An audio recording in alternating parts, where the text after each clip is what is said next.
Good evening, everyone. Today, I am your host. I'm Samriddhi Kashyap, and I'm thrilled to be your co-host alongside Ayush Khare for this captivating extempore contest. Today, we have gathered here to witness some brilliant minds, showcase their spontaneous speaking skills, and share their insightful perspectives. Our primary goal is not just to have an exciting contest, but also to foster learning and growth among the participants. I would like a moment to thank Synapse Society, which has organized this event. Synapse is the official Socio-Linguistic Society of IITM degree. We collectively focus on history, geography, political science, languages, and culture. Our goal is to enhance and inculcate the importance of heritage and culture and enrich social skills and social linguistic knowledge among all the students. Now, let's take a moment to express the gratitude towards the contributor of this event. Firstly, a special thanks to the IITM BS team for their support and collaboration in arranging this contest. We appreciate the efforts they have put into making this event a reality. Also, we extend our heartfelt thanks to the members of our Senate for their valuable support. Their belief in this event has been instrumental in shaping it into whatever it is today. We have our President Ayush Khare, Vice President Samriddhi Kashyap, Vignesh Mishra, who is the General Secretary, Keshava Krishnan Lakshmi Narayan, the web admin, Guru Saran Satsangi, the design head, Shivam Sharma, the PR head, and Parampreet Singh, the tech head.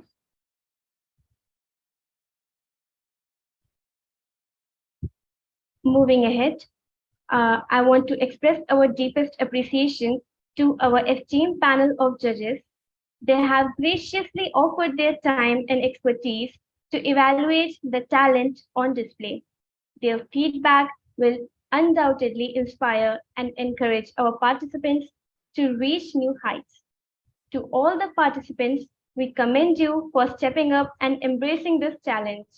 Your courage and passion for this public speaking are commendable, and we can't wait to hear your brilliant speeches. Now let's get down over to the contest. But before we do that, let me hand over the mic to my co-host Ayush, who would guide you through the rules and format of this extempore competition. Over to you, Ayush. Thank you, Samriddhi. Just confirm if I'm clearly audible because there is the Yes, you network are. issue at my end. Thank you so much, Samriddhi. So I'll proceed ahead with the rules as you can see in the presentation. The first rule, of course, is the language of communication will be English only, as it has already been clearly stated to all the finalists. All the finalists are divided into 6 different categories, where each category will have a different topic for the extempore.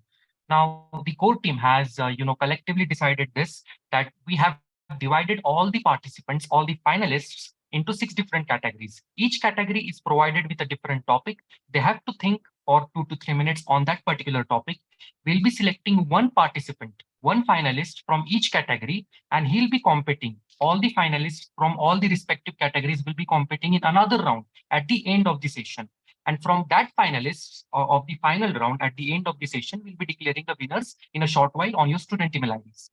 The second rule, as you can see in the presentation, is the speech and the judges will be, after the speech, the judges will be asking a few questions. And the question, the answer has to be delivered by the respective participant. The third rule, of course, as you can see in the presentation, is the topics would be provided a few minutes before the extempore, and each participant will have 5 minutes, followed by the question from the judges. So the deadline for expressing yourself for delivering your speech is gonna be 5 minutes. Samriddhi, you can proceed to the next slide. Thank you. I'll tell you the marking scheme by which the judges will be deciding the winners. First, 2 marks for each new point. Second, 1 mark for explanation of that particular point. Third, 1 mark for each data point. Like if you state a statistics, you will get 1 mark awarded by the judges. Fourth, marks will be decided by the judges only. Fifth, marks will be deducted if you exceed the time limit. And sixth, Marking scheme for answers will obviously follow the above format. Samriddhi, you can proceed ahead. Okay, so the first round, we call upon Shruti Sinha, Lakshanya, BVS Mohan Krishna, and Leena Goyal. The first topic is the legacy of your favorite historical leader. The legacy of a historical leader refers to the impact and lasting influence they leave behind, both in their time and for the future generations. It encompasses their achievements, actions, decisions, and overall contribution to the society, politics, culture, or any field they were involved in. A leader's legacy can be positive or negative, depending on the outcomes of the leadership. The participants would be given 2 minutes to think on the topic. I would repeat the name of the participants again: Shruti Sinha, Lakshanya, VVS Mohan Krishna, and Leena Goyal. Your time starts now.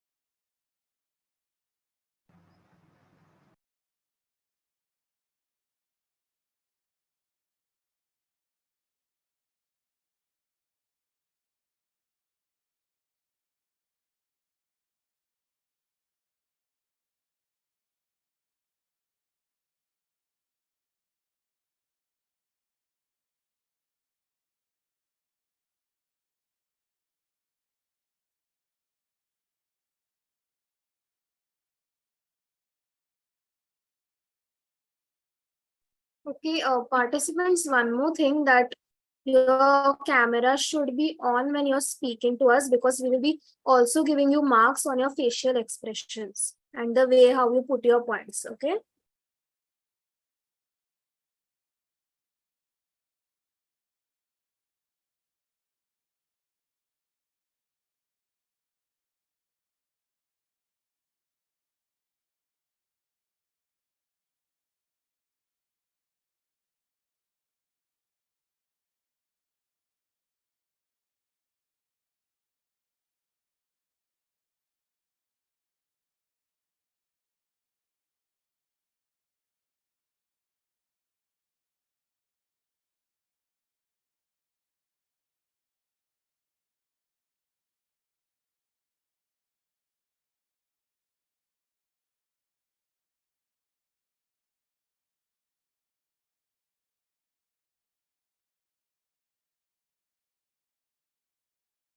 Okay, participants, your time is over. Any one of you would voluntarily come forward? Like, would you volunteer to come forward and give your speech on this? All right, Lakshanya. Uh, you may go. You may proceed now. Evening, am I audible? Oh yes, you are. Okay, let me begin. A leader is one who knows the way, goes the way, and shows the way. Very good evening to my esteemed judges, Team Synapse, Team IITM BS, and to everyone gathered here. Today, I deem it an immense privilege to be part of this extempore competition and to share a few words about the legacy of my favorite historical leader. Without further ado, let me plunge right into the topic. My favorite leader is Swami Vivekananda. Well, he needs no introduction. Born Narendranath Datta on 12th January 1963 in Calcutta, India, Swami Vivekananda is an Indian monk, philosopher, author, religious teacher, and disciple of the famed Indian mystic Sri Ramakrishna Paramahansa. Now, let me tell you why I chose to talk about him as one of my favorite leaders. My first introduction to this person called Swami Vivekananda happened through a certain story which my grandfather used to narrate to me often in my childhood. He often used to tell me that Swami Vivekananda was an ardent, loyal disciple of Sri Ramakrishna Paramahamsa, and that he became extremely famous after a certain speech he gave in a parliament in Chicago, which he started by saying, Sisters and Brothers of America. Now, at that point, it made me wonder What is so special about this line? Because from an early age, we're all taught in the pledge to say all Indians are my brothers and sisters. And Swami Vivekananda, being an Indian, although he was in America at that point, happened to say the same thing. But then I realized, in a society where everyone uses the words ladies and gentlemen, him using the word sisters and brothers is not simply a symbol of his Indianness, his pride in his Indian roots, but also symbolizes universal fraternity and brotherhood. Sisters and brothers of America, he began, and he went on to talk not only about the religion of Hinduism, which he actually represented, but also about the religion of universal humanity, fraternity, and brotherhood. He has also been a key figure in the introduction of Vedanta and yogic principles in India. He also founded the Ramakrishna Mutt in India, which provides religious training to monks and other similar services. His birthday is celebrated as the National Youth Day in India. He is a huge inspiration to the youth and to everyone of society in general, not only in the sense that he was a monk, a spiritual person, an ascetic, but in the sense that he had a calm, composed demeanor, which most of us do not possess in today's time. I remember one story which my grandfather often used to tell me about Vivekananda, which I'd like to quickly narrate here. He was once being chased by a group of monkeys in a forest. He continued to run and run and run, and the monkeys chased him. And at one point, he saw a stranger coming across him who told him, "Face the brutes." Vivekananda stood still, he turned around and just looked at the monkeys. He gave a fixed stare, no words, no weapons, he didn't throw a stone or anything. Just looked at them and the monkeys left. And how I interpret this story is that as human beings, we have a natural tendency to run away from any unpleasantness, anything that's out of our comfort zone. The moment you stand, you take a stand and you decide to face your fears, you overcome them. That's it. That's all there is to it. So that's one way in which Vivekananda has always proved to be someone whose philosophies I greatly follow and admire. My favorite words of his are arise, awake, and stop not till the goal is reached. With that, I'd like to wind up my speech about my favorite leader. Thank you so much for your time. Thank you, Lakshanya. That was a wonderful speech. Over to you, judges. Would you like to ask a question? Okay, Lakshanya.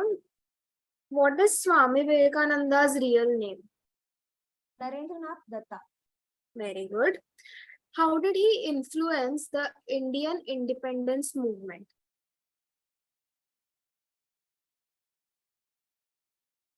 You're not audible, Lakshanya. Your mic is off. Sorry, I'm not very sure about it. Okay. Vignesh, you can ask. Okay. Can you elaborate a bit on his theological beliefs and views?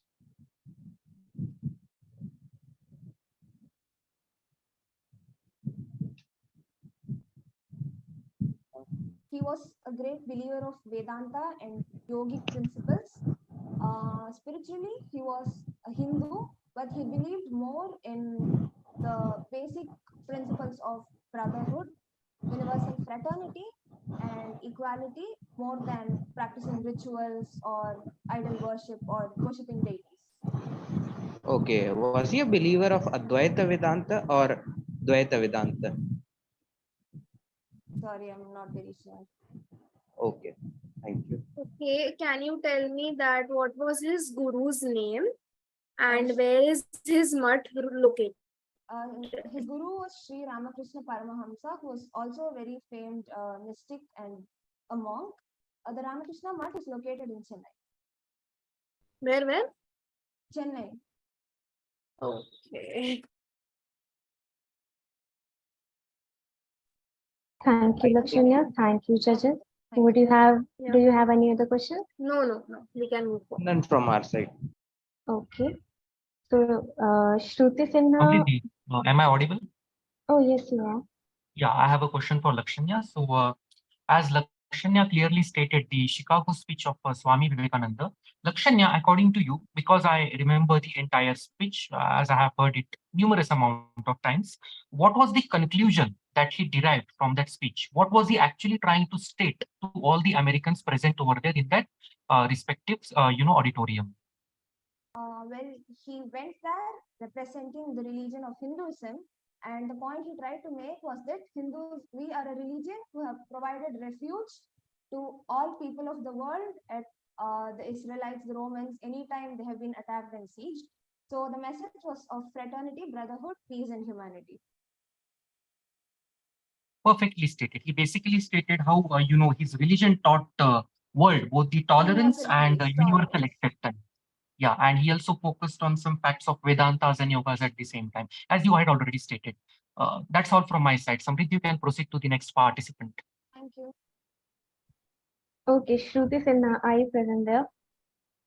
Yes. Am I audible and visible? Yes, you are audible and you are visible. You can go ahead now. Okay. Good evening. I first of all want to thank you, the judges and the host, for giving me this opportunity to speak on my favorite leader, historical leader. And one thing I want to say that I want to apologize in advance because I actually hurt my tongue today, and I might not be able to speak, like pronounce all the words perfectly. So I apologize for that in advance. And You don't have to. now, We will be judging your content, not your vocabulary. It's all right. okay, thank you. So coming to the topic of the legacy of my favorite historical leader. So my favorite historical leader is B.R. Ambedkar. He was born into the oppressed and marginalized society, and he was discriminated from very start of his livelihood, but he did not get discouraged because of that. One story that I remember about him that my mom told me, and that really affected me in both good and bad ways. That was that when he was in his school, he was made to sit at different place from everybody. He was made to sit on ground. He was made to drink water from different what do you say, different place from where the other students used to drink water from. uh, but he did not let that discourage him, and he studied with all his mind. And he was actually the first person to get get a degree from school in his whole village. He went on to have a scholarship from the Maharaja of Baroda, that is Baroda State Scholarships. It was established by Sayaji Rao Gayakwad, and he went on to study in Columbia University. So this shows like the best thing that I like about him is that he did not let any of the discrimination discourage him. And he further in his life, he fought for the Dalit community, and he has a very big role in uplifting their social status. He was the chairman of drafting committee, and he made sure that every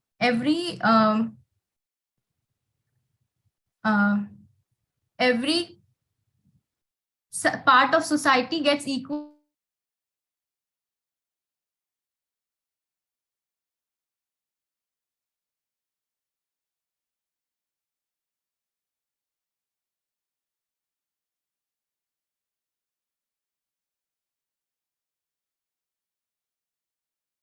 Okay. Ambedkar contribute to the independence movement either via its participation or through his leadership? I'm sorry, can you repeat the question? How did Ambedkar participate in the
the marginalized societies,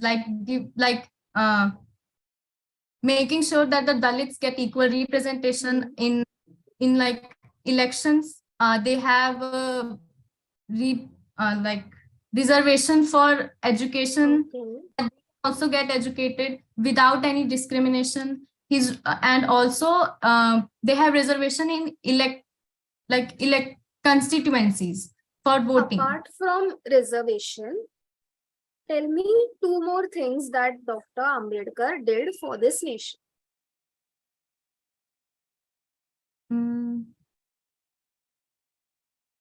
He was the chairman of the drafting committee of the Yes. Constitution. And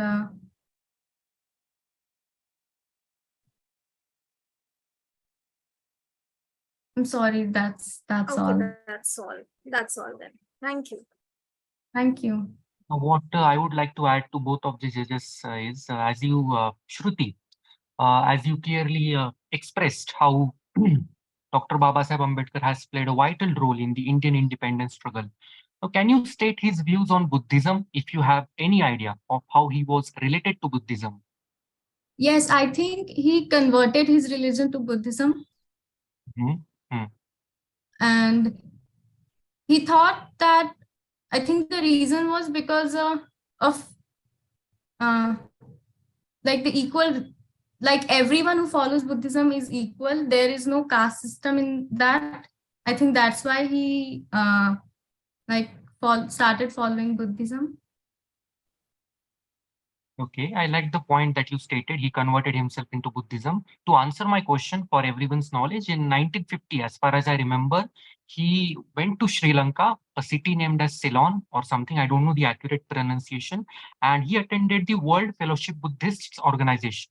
Okay, so there he interacted with fellow Buddhist monks and he was very influenced by the religion of Buddhism. That was the main reason in 1956 or 1958, around that.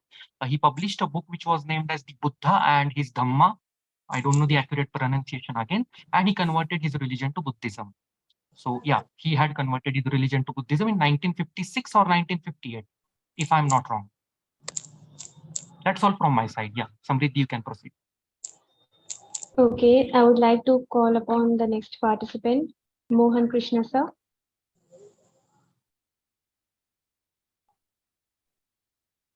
Sir, are you there?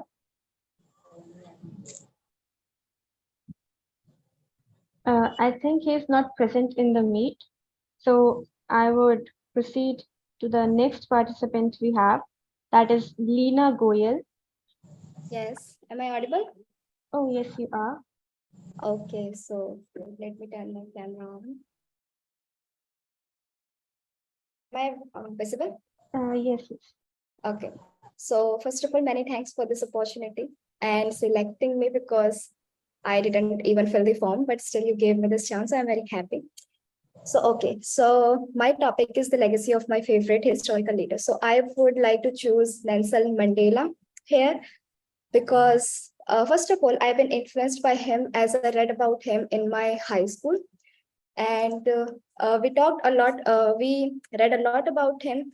Like we read a portion of his autobiography where he mentioned a very nice thing that I still remember. It was in the lines that when he was a young child, he used to believe that freely moving in the fields and freely talking with your friends and freely having fun outside your home is considered freedom. When he was a young kid, that's what all freedom meant to him. However, when he grew younger and realized the situation of his country and how the blacks were ruthlessly being discriminated against, he realized that the meaning of the freedom is completely different. That really had an impact on him, like how the whites in the country, who are in minority though, but still are taking over the blacks and like a very discriminating against them in all aspects of life, economically, socially, and also other aspects in life.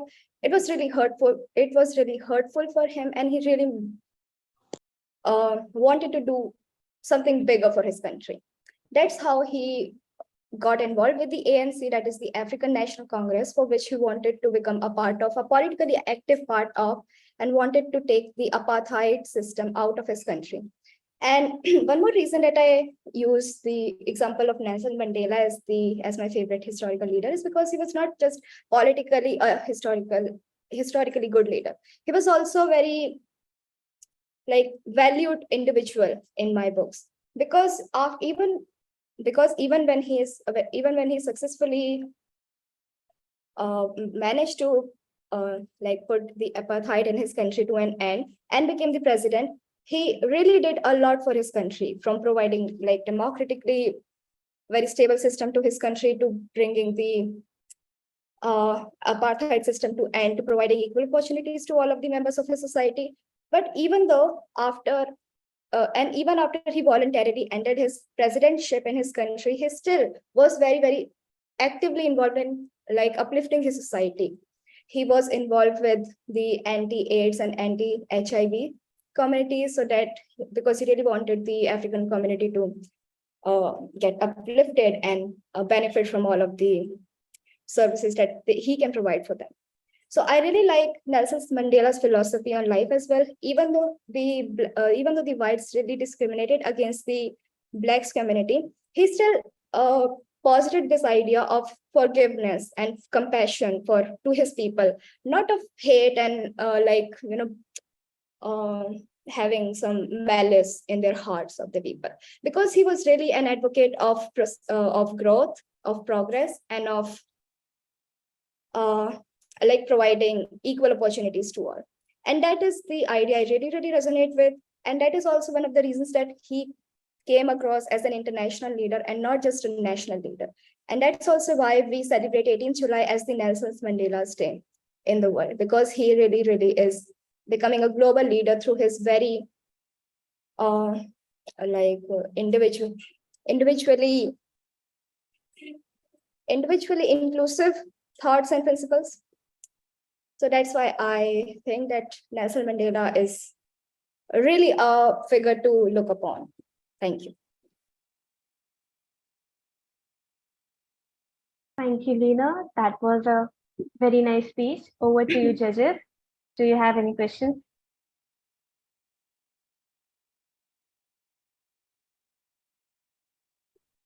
Vignesh, will you be going first? Okay. So, Leena, can you elaborate upon the economic policies of Nelson Mandela when he took over the presidentship? So I think I didn't really read much upon it, but I think that Nelson Mandela's approach was kind of socialist. He really wanted to uplift society, because in a way providing social welfare, because the Blacks have already been discriminated against for a long while, and they really need a push, a societal and state back push to uplift them, I think. Okay. The second question would be, how do you view his relationship with the armed struggle? Armed struggle. Okay, so I have read that he became an active member of a militant group in 1950s, for which he was arrested later as well for 30 years, and still he didn't give up to fight the anti-apartheid struggle for his country. But I have also heard that he has been influenced by Gandhi's ideology of satyagraha and non-violence. So it's possible that he might have changed his views later. Thank you. That would be it from my side. Thank you. Okay, so hi, Leena. That was a nice speech. Thank and you you. chose a different personality, which was also interesting. So tell me that, were there any challenges which Nelson Mandela faced after becoming first Black president? If you are aware. So, okay, after becoming first Black president. So I think personally, he must have faced the discrimination, first of all, from the whites minority, and for becoming the Black president. And also societally, he must have faced the challenges of uplifting his very, very downtrodden community also to break out this mental slavery, this mental slavery out of their minds. And economically, he must have faced very, very hard challenges to uplift his society in all aspects. Yes, definitely, he must have changed many challenges. Okay, so how has his legacy influenced global efforts for peace and human rights all over the world? Like, what can we remember him for today, if you can elaborate on this? Okay, so I would say that just as Gandhi is remembered for his non-violence and like freedom struggle, Nelson Mandela must be remembered for his removing the anti-racial segments and the anti-sentiments from the society, and also for becoming a very influential figure amongst the blacks, for single-handedly trying to influence a very large section of the black people to encourage them to go out and to seek out of this mental slavery that they have been conditioning with. And also he has always promoted equality amongst all classes, caste, and religion, and basically equality and anti-racial sentiments. Yes. Okay, that will be all. Thank you so much, Lina. Thank you. Thank you so much, judges. So I would like to proceed with my question for Lina. Lina, as you stated Nelson Mandela as your favorite historical leader, can you please give your take on his political ideology in a few sentences? Political ideology. Yeah. So just as I said, I think his political ideology must be, first of all, providing stable and a stable democratic political structure in his country, because he has been a part of a very discriminatory system of politics. So he must wanted to have a political structure where there is equality, representation for all, and equal opportunity of participation for all. Yeah. What I want to add to your answer is, as you stated, that was one of his ideologies. Apart from the initial ideology against the discrimination, he was also a practical politician. Many of the politicians just focus on theories. He was practical. He used to create a narrative. He used to apply that in his country, in his political party. And that was the main, we can say, modus operandi of his political work. So thank you so much, Lina. That's all from my side. Thank you. Well, you brilliantly answered all the questions, Tina. Over to the next round. We have Ayush. Yeah. Before proceeding to the next round, I'd like to request to all the participants to stay till the end, because as I have already stated in the rules, one participant, one orator from each round will be selected for another round at the end. So don't leave the stream, as any one of you can get selected. I'll proceed ahead with the next round, round 2. The participants of round 2 are Gaurang Jalan, Joham Chauhan, Vidhatri HR, and Danish Ansari. I hope all of them are present over here. And the topic for round 2 for these 4 participants is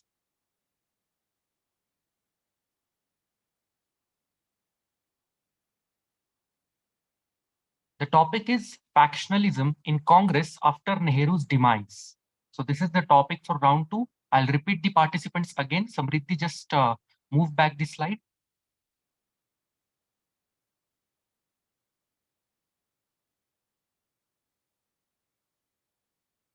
Yeah, so the participants for round 2 are Gaurang Jalan, Joham Chauhan, Vidhatri HR, and Danish Ansari. And the topic has already been stated. You have 2 minutes to think. After that, any one of you can proceed ahead voluntarily, and we will move ahead with the rest of the participants.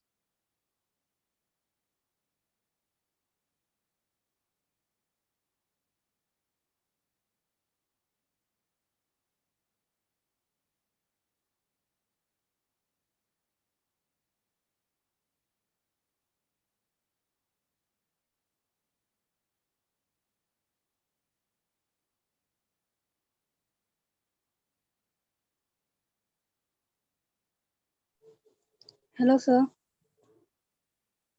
Hello, yeah. Sir, I have a question. How I can participate in any Synapse society? Okay, so you can't participate in this elocution competition as of now because it has this is the finale round. But to be the member, we have a Google form. Is Keshwa over here? Okay, Keshwa, just do one thing. I can see Keshwa. Keshwa, just roll out the link of the Google registration form in the chat section of this Zoom. Or Guru, even both of you can do it. Just roll out the Google registration form. So Deepshikha, just fill the Google form if you have student email ID, and you will be the member of Synapse Society, and you will get all the updates of the recent events. Okay, sir. Thank you, sir.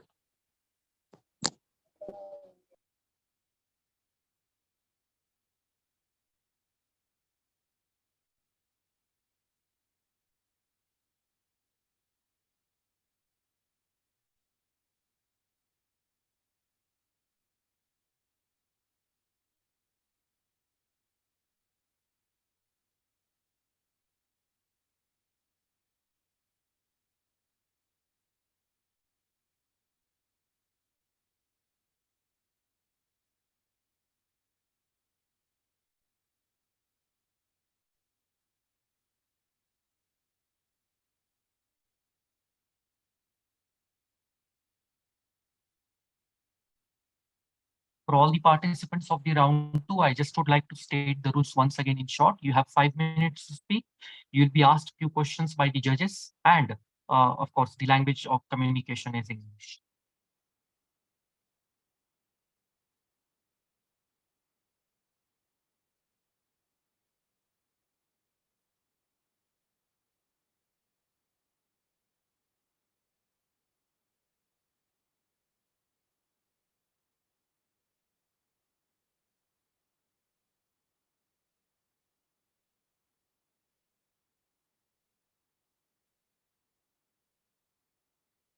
Okay, so we are up with the preparation time.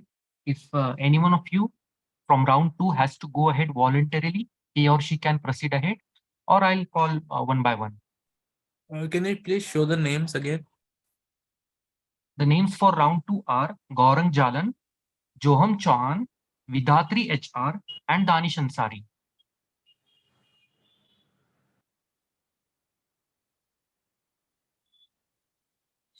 Sir, for different groups, you have different topics, sir. Yeah, we have different topics for every different group. My name is Ram Prasad, please. PS, which group I am? That will be You will announced get later. to know. You might be in group. You might be in group 4 or 5. You will get to know. I'll announce your name when your turn arrives. Okay. Then before that, if a few minutes before, you'll give topic, right? Yeah, of course. Yeah. Okay. Thank you. Okay, so from round 2, as the time to prepare has already over and no one is coming ahead voluntarily, I would like to invite Gaurang Jalan to proceed ahead with his speech. Gaurang, are you there? Yes. Yeah, you can proceed ahead with your speech. So, first of all, I would like to thank my judges and this IIT Madras platform for this wonderful opportunity. And moving on to the speech, factionalism in the Congress after Nehru's demise. I personally feel, okay, what if I tell you that for some bad incident or for some bad reason, your father is missing for the next of your life from today onwards. So that's what happened with the Congress. His father, the Pandit Jawaharlal Nehru, suddenly, after his demise, left his hands over the party, and its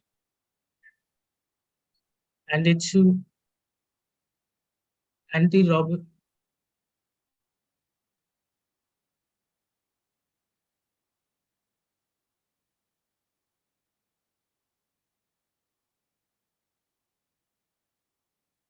Gaurang, just to ensure you aren't properly audible, so confirm your internet connection. Oh, okay, sir.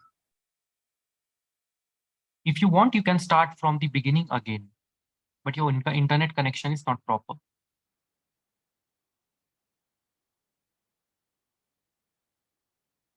Okay, till the time he's yeah, Gaurang, please proceed ahead. Yeah. Am I good from my side now? Yeah, it's clearly audible, but just ensure it stays audible throughout the entire time. So, first of all, I would like to thank IIT Madras and the dear judges to give me this wonderful opportunity. As of the topic of factionalism after Nehru's demise in the Congress, what if I tell you that from tomorrow onwards, your father will no longer be able to help you with your career or with your livelihood or support your family? That's what happened when Nehru suddenly left us. Within all the disrupts and and incongruities of a newly independent nation. After the demise of Pandit Jawaharlal Nehru, many disputes and different cultural thoughts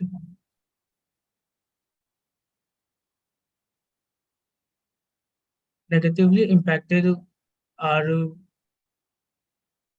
our system of cooperation and fairness in the Congress, and there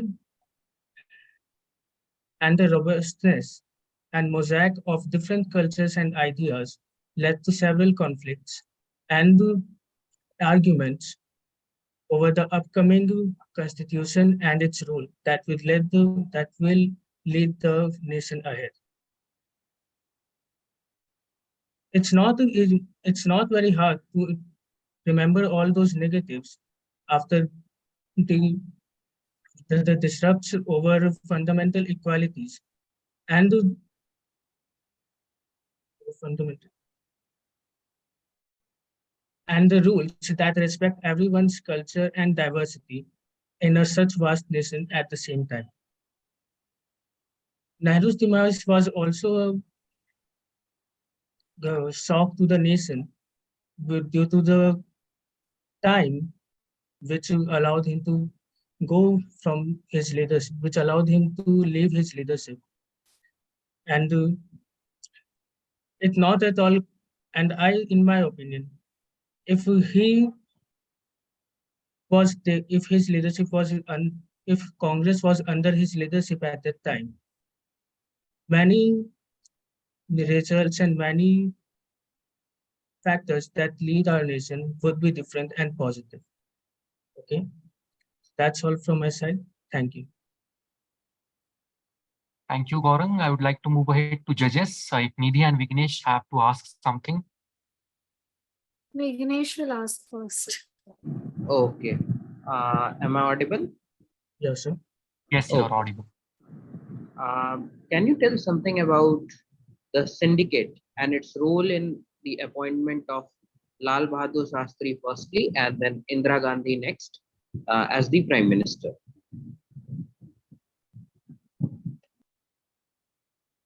Sorry, sir, I have no idea about that. Okay. How did factionalism in the Congress contribute to the split in Congress later on? Within the Congress party, that factionalism created different groups which had different cultures, different ideologies towards the upcoming lead of their nation. Yes, sir. Okay, that will be all from my side. So, hi, Gaurang. Okay, are you aware of the two major factions that were created after Nehru's demise in the Congress party? Can you repeat your question, please? The two major factions that were created in the Congress party after Nehru's demise, are you aware of them? Sorry, I am not aware of that. Okay, so just that you know that one faction was supporting Indira Gandhi and the other was against Indira Gandhi as the true heir to the Congress party. Okay. I think that will be all from mine as well. Thank you so much, judges. Thank you, Gaurang. I'll proceed ahead with the next participant. I would like to invite Joham Chauhan on the stage. If Joham, you are there? Yeah, I can see. Okay, am I audible? Yes, you're audible. Yeah. And can you see me? Yes, you're visible as well. Okay, great. Thank you. So, a very good evening to all my fellow members, our esteemed guests, and the Synapse Society members. So, as the topic says, factionalism in Congress Party after Nehru's demise. So, as all of us know, that Pandit Jawaharlal Nehru was a very prominent leader within the times where India was facing a lot of discrepancy because of the British. He was, in fact, one of the most renowned leaders when it comes to speaking about the independence of India. And therefore, after his death, there were many factionalism, there were many fluxes within the Congress party, and there were some primary reasons for them. The first one being leadership. Pandit Jawaharlal Nehru, from his school time, was a very charismatic personality. And as he grew up, he became a very important leader for every one of us. And especially as he had contributed a lot to the Indian society in terms of independence. Therefore, people loved him and respected his orders and his decisions. But after his death, what happened was there was a major there was a major fight within the members of the Congress party as to who should be the next leader because there was no charismatic personality like his in the remaining group. So everyone wanted to be sitting on that chair of of our honored Mr. Nehru. But the main problem was not yet arrived. The second major problem was that now the members of the society wanted the Congress party to rule according to them. As we all know that India has a diverse culture, so everyone wanted to have their own region as superior and their own laws to be followed for the Congress party. This was the second major problem which led to differentiation in the thoughts of the members. The third very important point was about the aspirations, the personality aspirations. There were many people on the Congress party itself who were very popular and who were very renowned. However, their ideas were very narrowed. They either promoted casteism, which was again something which our beloved Pandit Nehru avoided, but they wanted to bring in these factors back to the party. So, keeping in mind all these factors, there was a major dispute between all the members of the Congress party. So the Indian National Congress, as we refer to it, was finally splitted and Indira Gandhi was appointed as the next leader. I would also like to bring your focus to the points which were important when Nehru was a leader. So when our Prime Minister was Nehru, he focused on several points like women empowerment and education right for all and the abolition of untouchability. But when Indira Gandhi came into place, she did consider all of these points, but not to that great extent, which was considered by our Pandit Nehru. And therefore, what happened as a result that she was not loved by most of the members of the Congress party. Though she was up till now, if we recall the history, up till now she was the best leader after Pandit Nehru, but some of her decisions were not in line with our Pandit Nehru's decision, and therefore finally Congress had to face this this sad split, and finally the party did divide into different groups due to differences in thoughts, opinions, and decisions.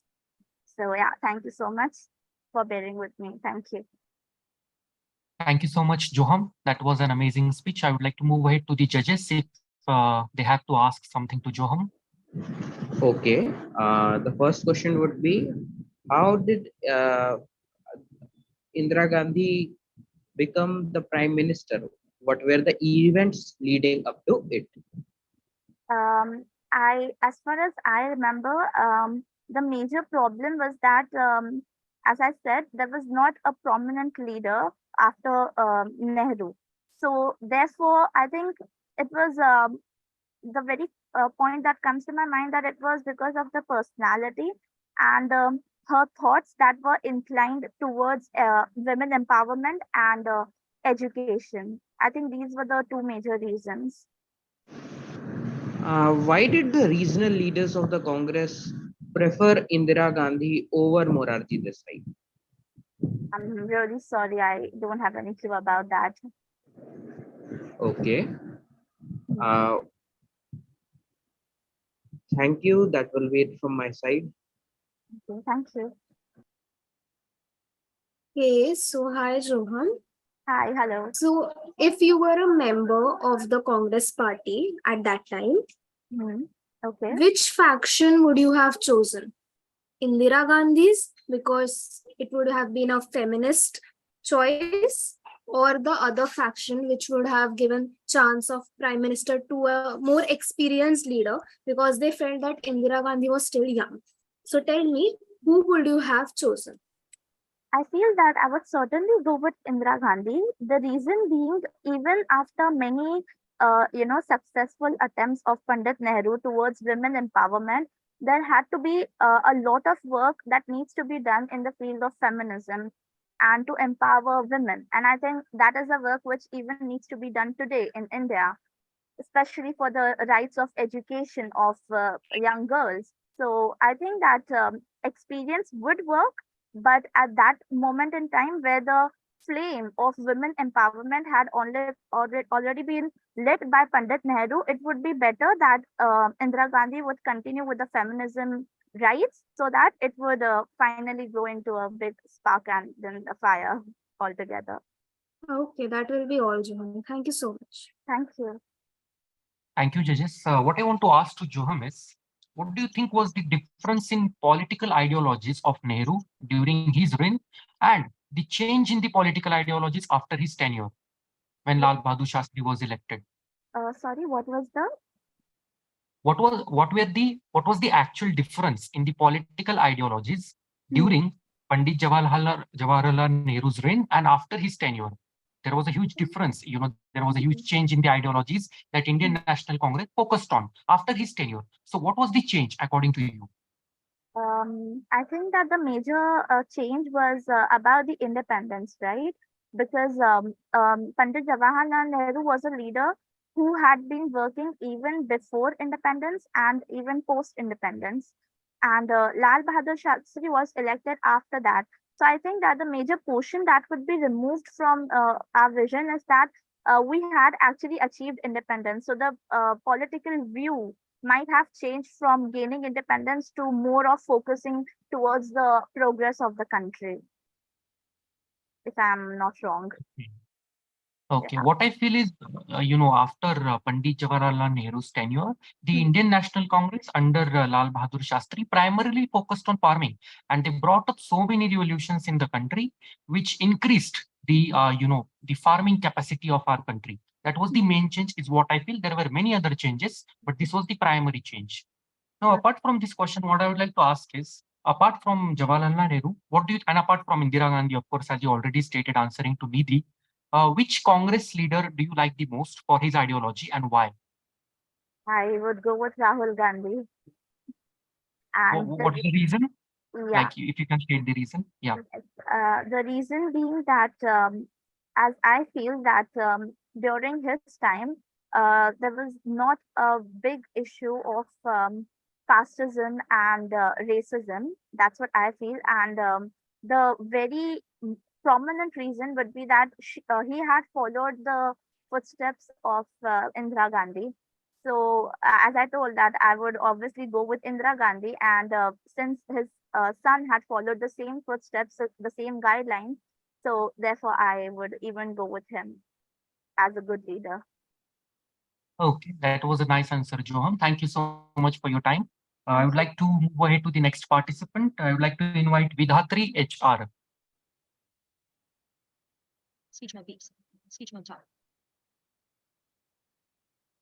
Vidhatri, are you there? Let me check once. Okay, I guess Vidhatri is absent for today. No issues. I'll move ahead with the next participant. I would like to invite Danish Ansari for this round. Hello, am I audible? Yes, Danish. Yes, you are clearly audible. Visible also? So, Yes, you are good visible. evening. So good evening everyone today, and thank you for giving me this opportunity. And when unfortunate demise of after Nehru's death, we observed Lal Bahadur Shastri as our PM. But despite of so much uncertainties in his reign, just because of foreign conspiracies and Indo-Pak wars and many internal issues, just like fuel prices and all, and despite his revolution of despite his steps on white revolution, he was not he was not appointed prime minister for a longer time. But after that, Congress divided in two sectors, Congress O and Congress R. Especially Congress O was led by Indira Gandhi, and Indira Gandhi was just Indira Gandhi was a face of a Nehru. She was trying to face of a Nehru and for the whole party. And whereas Kamaraja, he was a guy who has a huge control, especially in South Indian states. So, despite having a South Indian states, but Carter, main all regional activists were just supporting Indira Gandhi. So she won and became the PM. And this was the major reason because as Kamaraja's plan was just focused on South, he was a especially known leader in South Indian, especially four states. But Indira Gandhi was, we can say, she was a face of after Nehru, and maybe it can be said it is a product of nepotism, but that's fact. And she was termed as a lady that she will bind the whole Congress as a one, whereas K. Kamaraja and Morarji Desai were not famous as Indira Gandhi. And so after Nehru's death, we experienced that split, and after that, Congress led by Indira Gandhi, that faction of Congress which led by Indira Gandhi came into the power, and after that they just implemented emergency. So the other section which of Congress led by Morarji Desai combined with other parties just like Janata Party and all, and we all know about after what happened after emergency, that Indira Gandhi lost elections. So this is all about fractionalism of Congress after Nehru's demise. Thank you so much, Danish. I would like to call judges. Okay, how was the 1969 presidential elections responsible as a sort of climax to the split in Congress?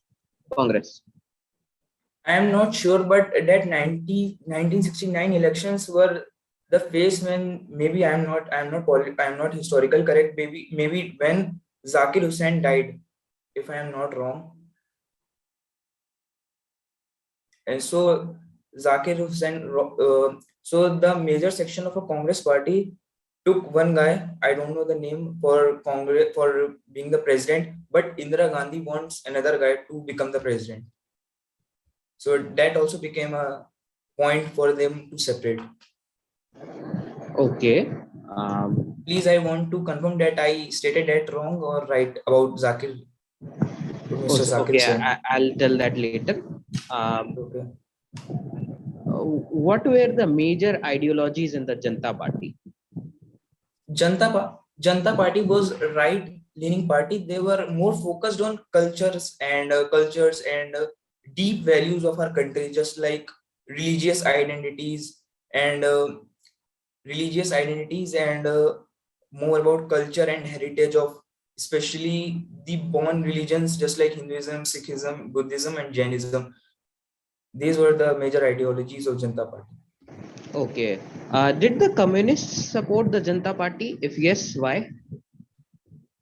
I'm not sure about that communists supported or not, but maybe yes, if they supported, just because they have ideological differences with the Congress, as Congress was just doing capitalization with the whole country, just capitalization of the banks and all. Okay, that will be all from my side. Nidhi.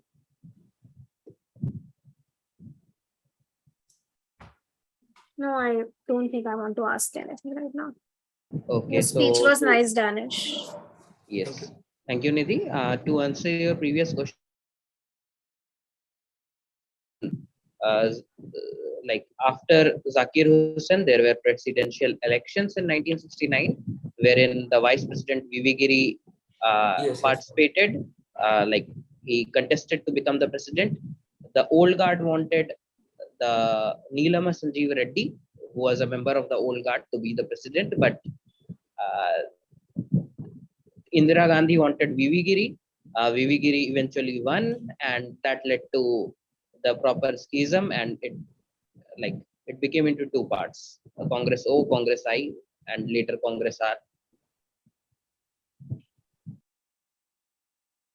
Yeah, thank you so much, judges. What I want to ask to Danish is basically this might be a controversial question. I just want to know your take on this. What are your views on the Congress leaders being murdered? Their demise. Like for example, to state a few, Lal Bahadur Shastri's demise in Tashkent or Indira Gandhi's demise. So, what are your take on what are your views on this? I can comment on Indira Gandhi's demise because I don't know about Lal Bahadur Shastri's demise properly. But my view is that yes, everybody has bad apples, but we can proudly say that Indira Gandhi was a prime minister who was literally a iron lady. So she stood up for the whole country after the Khalistani movement was on rise. So her her braveness just tried to she only tried that our country should not split in any other part just because of her religion, and her take on the partition of East Pakistan and West Pakistan also. So she was a lady that she used to take tough decisions, and they are very good decisions, which just because of those decisions we have today now we have become a good country and as a united country. Yeah, thank you so much, Danish. For the next round, I would like to hand over the mic to Samriddhi. Okay, so the round three, I would like to call upon Soham Mandal, Asmita Dwivedi, Chhatrapal Singh Rathore, and Vishal Singh. Your topic is Geography of Earth and Mysterious Phenomena. I would once again repeat the participants of this round: Soham Mandal, Asmita Dwivedi, Chhatrapal Singh Rathore, and Vishal Singh. The study of Earth's geography is a captivating exploration of the planet's diverse and dynamic features, from towering mountains to vast oceans, from lush forests to arid deserts. The Earth's landscapes are a testament to the forces of nature and the passage of time. In addition to the well-known geographical features, our planet is also home to numerous mysterious phenomena that continue to captivate our imaginations. These enigmatic occurrences challenge our understanding of the natural world and have inspired scientific curiosity, cultural legends, and even sparked debates about the unknown. The participants would be given 2 minutes to think on this topic. Your time starts now.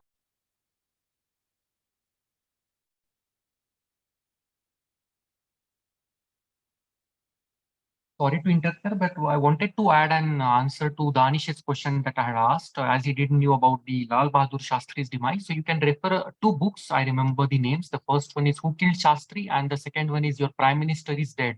These two books are available everywhere on the internet. You can refer these two books, and the clear history of Lal Bahadur Shastri has been depicted, in India and in Tashkent as well. So you definitely can refer those books. Also, if you have not watched the movie Tashkent Files, you should definitely watch it. It's a really good movie Yeah, it is about the also, and topic. it is actually based on the book, Who Killed Yes, Your yes. Parents. Yeah. So if you are not having time for the book, you can watch that movie.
Okay, so your time is up.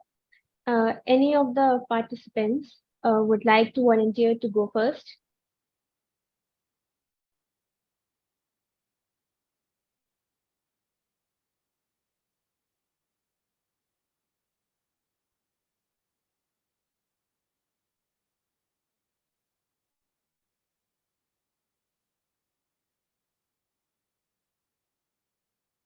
Since no one is coming up, Asmita, I request you to go and give your speech on this. I'm really sorry, but can I get some more time? Okay. Thank you. Chhatrapal Singh Rathore.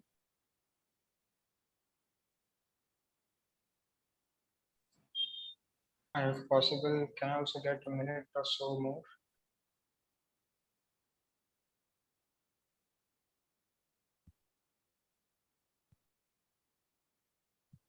Vishal Singh, are you there?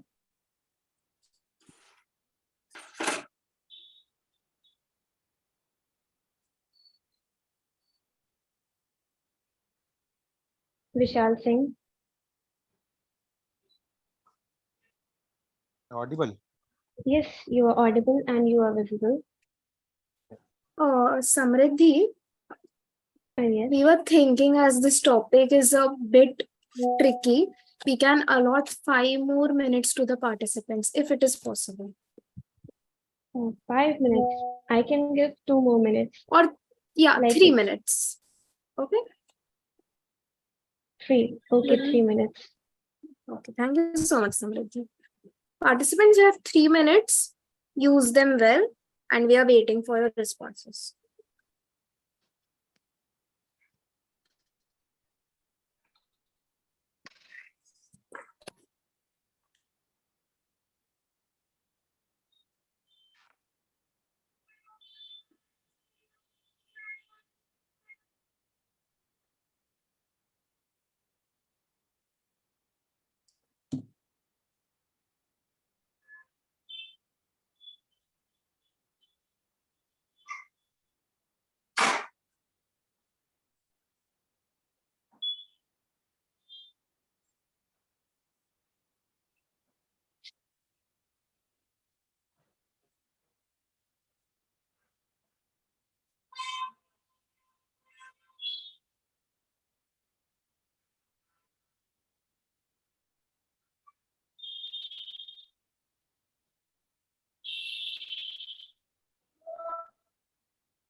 I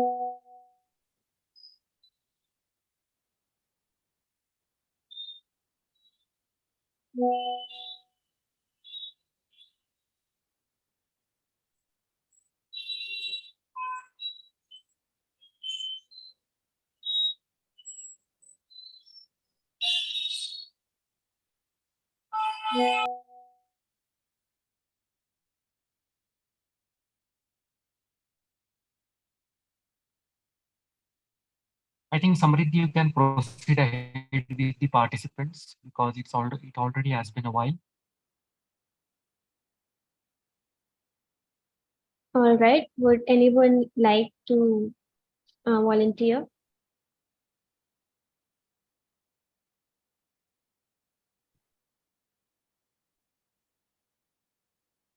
Uh, okay. Chhatrapal Singh Rathore, are you there? Yeah, am I audible? Are you ready for it? Sorry. Are you ready for the speech? Okay, I'll go Yes, sir. forward. Am I visible? Yes, you are. Okay. Good evening, everyone. I'm Chhatrapal, and today the topic I'm going to talk about on is geography of Earth and the mysterious phenomena which are experienced. So, first of all, the Earth, as we know, it's 4.6 billion years old, and currently it has 7 continents, and 71% of it is occupied by water, and the remaining is whatever is left is the landmass present on Earth. And the Earth's geography contains different types of features, from mountains to rivers, mountain ranges like Himalaya, which is situated much closer to the equator than many of the other ranges. Then we have many ranges around the continents. Apart from that, we have river systems, we have tropical forests and temperate forests and deciduous forest if present. And apart from that, when we talk about other features, the Earth's geography also includes abundance of ice structures, very cold climate structures and tundras around the poles and Greenland, and also in the continent of Antarctica, which is completely structured with ice and in some places arid desert. And apart apart from this, when we talk about the mysterious phenomenons which people have observed and which fascinate them, one of them would be the Northern Lights. These have been fascinating humans from a long time. Many thousands of people flock to the areas near the poles, especially the Nordic countries, every year to witness this phenomenon, where it's because of the cause due to the ionization of gases in the atmosphere. Apart from that, the seas particularly have been home to a lot of mysterious phenomena from a long time. The sea routes, the people on the sea routes were already very less familiar with the terrains of sea, the features of the sea, and we still aren't very familiar with the features of sea. The sea geography is completely very less studied, I must say. And some of the prominent ones could be said. The Bermuda Triangle is a big example of this, and it has been puzzling everyone from decades. And we do not still know the exact cause, but we do have some evidences to what might be the reason. And apart from that, there's a similar Devil's Triangle near Japan. We have the Mariana Trench near the Australia and New Zealand, and which is also the deepest point on Earth. And we still do not know very much about it, and we are still exploring that part. The seas already also have a lot more and many more such phenomena which are completely unfamiliar to us. Apart from that, there have been a lot, but these are all the phenomena I can recall at the moment to present to you. And this is all. Thank you very much. Thank you for your speech, Chhatrapal. So, judges, do you have any questions for them? Yes. Hi, Chhatrapal. Hello. So you're talking about different climates in your speech. Okay, can you tell me two types of forest that are found in India? Any two types of forest, because India is a huge land and there are different types of forests that are found in this climate. So just give me two examples and the areas where they are found. We have temperate forests, Where? which are present in the Western Ghats is one example of it, if I recall correctly. And then we have deciduous forests, Yes, which are, if I remember, I don't recall the places that have this type of forest, but this is also the one that is present in India. okay, another question. How has geography of this nation affected the cultural phenomenon? How has geography of India affected its culture? Geography of India, I must say, has been one of the deciding factors in the India after independence. For one reason, the northeast area, it has a different geography than the majority of the India, and in such a situation, it has also led to it being sidelined in most of the policies of India, and has also seen less of development. And the Kashmir region, which is mostly situated at a very high altitude and is already sort of blocked from the mainland, has also seen a very slow progress, and the culture especially has been starkly different from what it is present in the whole of India, with the people there at present, also most of the people there proclaiming themselves as completely different than what Indians are. Okay. Vignesh, you want to ask something? Okay. Can you elaborate on the coral reefs that are present in Australia? Okay, so the Great Barrier Reef is one of the examples I remember, and it is also the biggest coral reef structure in the world. And these are, if I remember correct, these are polyps uh, which constitute this reef, and in the current times they have been very deeply affected by the sea pollution and also air pollution to an extent, and are dying at the moment, and need a great step towards immediate step for the restoration of these reefs. And also these are very important biological ecosystem, and they provide home to a lot of animals, marine animals, and they foster marine life. And Okay, because of that their will be demise, it. Sorry to interrupt. That will be it. Moving over to the moderators, hosts. Ayush, do you have any questions for them? Yeah. I do have one question, a single I just want to know your take on this particular point as it relates to our geography and to our culture as well. What are your views on because it's a mysterious phenomena as well. What are your views on the Rama Setu Bridge? In a short, because we are short of time. okay, the Ram Setu bridge is, I must say, is a very important structure, and I think it must be preserved, whether it is because of the religious importance or the geographical importance. It does have a significant link with Sri Lanka, and it is nature's marvel, and it must definitely be preserved and thought to be more of a nature's marvel than as a symbol of religion, basically. that would help in maintaining it. We actually know that it is linked to our culture, to our history, but geographically, as the topic is related to geography, how do you think Ram Setu plays a vital role in Indian and in Sri Lankan and the Indian Ocean's geography as well?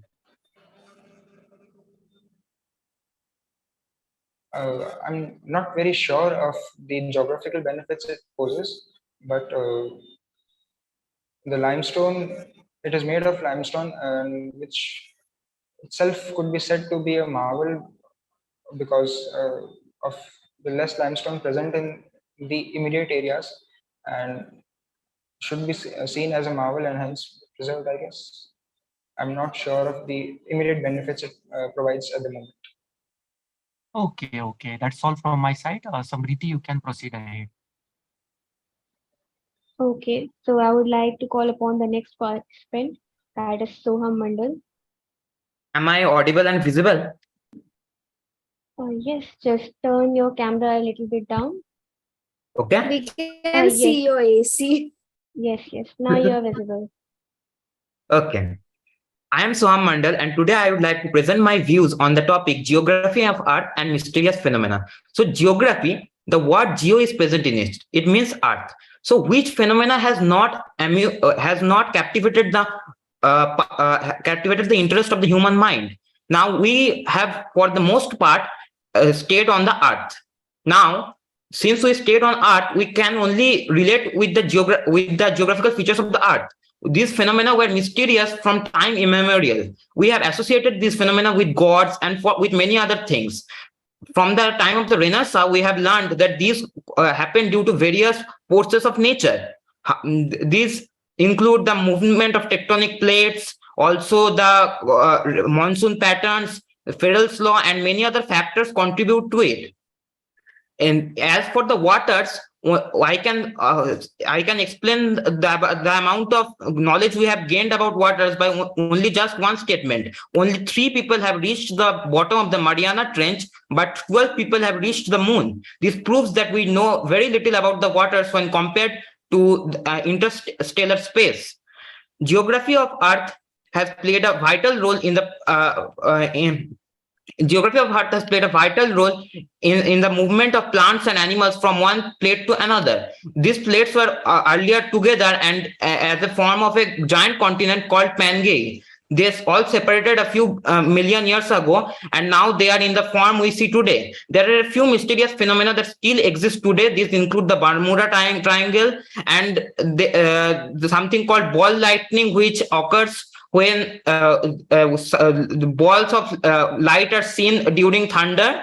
Also, the aurora borealis and the aurora australis have captivated the human mind for a long time. The geography of Earth, we can only understand the Earth. It is the only thing that could be understood by us for a very long time. It is true that now we can go to Mars and map the surface of Mars, but map the surface of the moon, but we have still not yet mapped the surface of the Earth. It has still many mysteries to be uncovered. The Bermuda Triangle is one such mystery.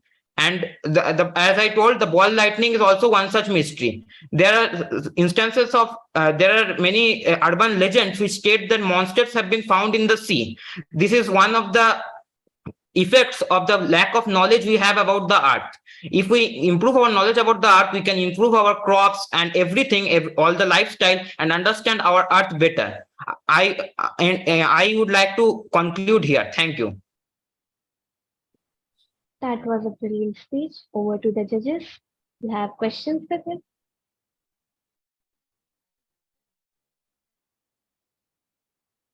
Yes. So, can you name one climate zone of Earth and explain its features? Tropical climate zone. Its features are great dense forests like the Amazon and in the African Congo area where the canopies of trees are formed.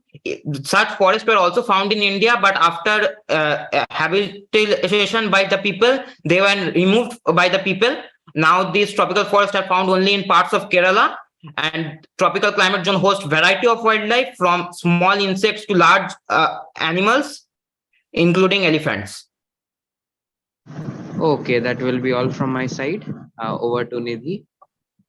Okay, so Soham, you were talking about Bermuda Triangle. Where is it located?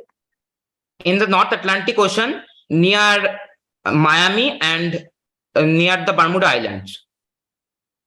Do you think that some events that have said to be occur in Bermuda Triangle are fictional or exaggerated? They are mostly exaggerated as per my thought, because a lot of ships and planes go through the area. So it is natural that there is a higher chance of some accident in that area. It is my thought that it is mostly fictional and an urban legend.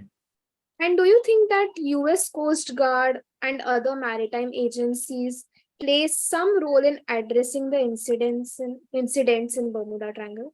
Yes, they do, because the lack of transparency in their work conveys to the people that something is going on. If they are more transparent, then these urban legends would not have occurred. Okay, thank you. That will be all. Thank you. Soham, what I want to ask to you is, according to you, what do you think? What role does aerosciences, the space sciences, play in understanding the geography of Earth? Everything from the environment to mapping the Earth, it has played a vital role. Now we can sit here and find out the shortest route to a destination 1,000 kilometers away. This is one of the very small examples, from climate prediction to everything. It helps in the growth of crops and many such things. Okay, I mean, you're trying to just relate how helpful it has been, but can you state some of the disadvantages that aerosciences have had on the geography of Earth? The primary disadvantage is some countries are trying to use it to their advantage by setting up metallurgical observatories where they can change the weather and climate patterns. Also the presence of more and more aeroplanes it does not affect much, but I can say that it affects the weather up there. I mean the presence of a lot of aeroplanes in the area.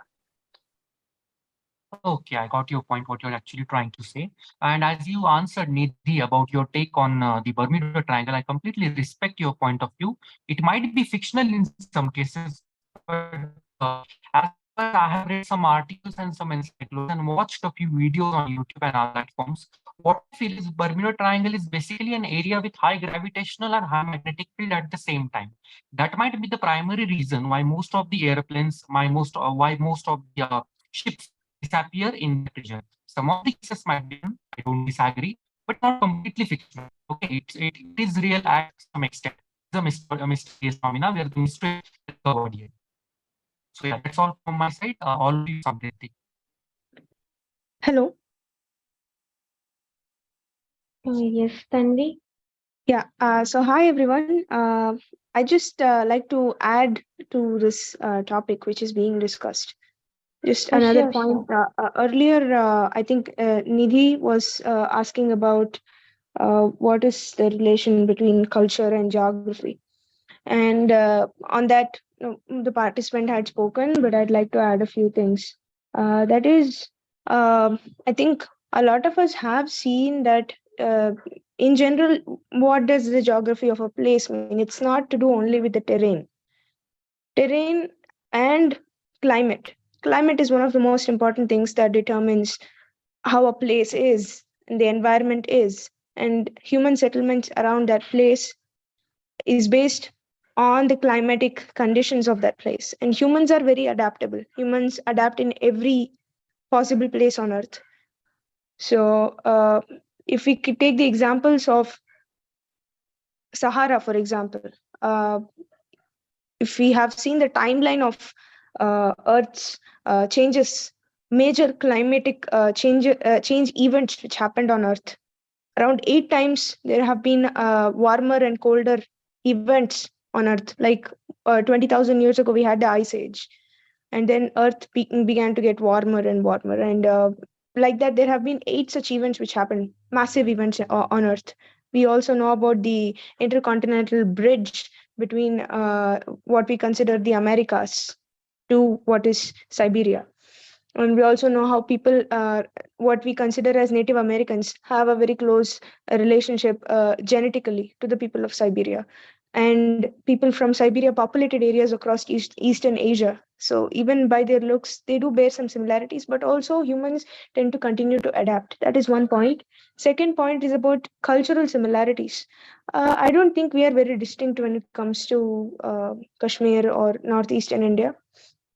Culture, if we take across human history populating these lands, we would see that geography has a lot to do with how culture can find similarities. Like we've got this convergent divergent evolution even in animals, right? So we've got how the evolution happens, divergent evolution happens in a completely isolated place like Australia, and we've got the Tasmanian wolf, and we've got some other different kind of animals here. We've got the marsupials, which evolved independently.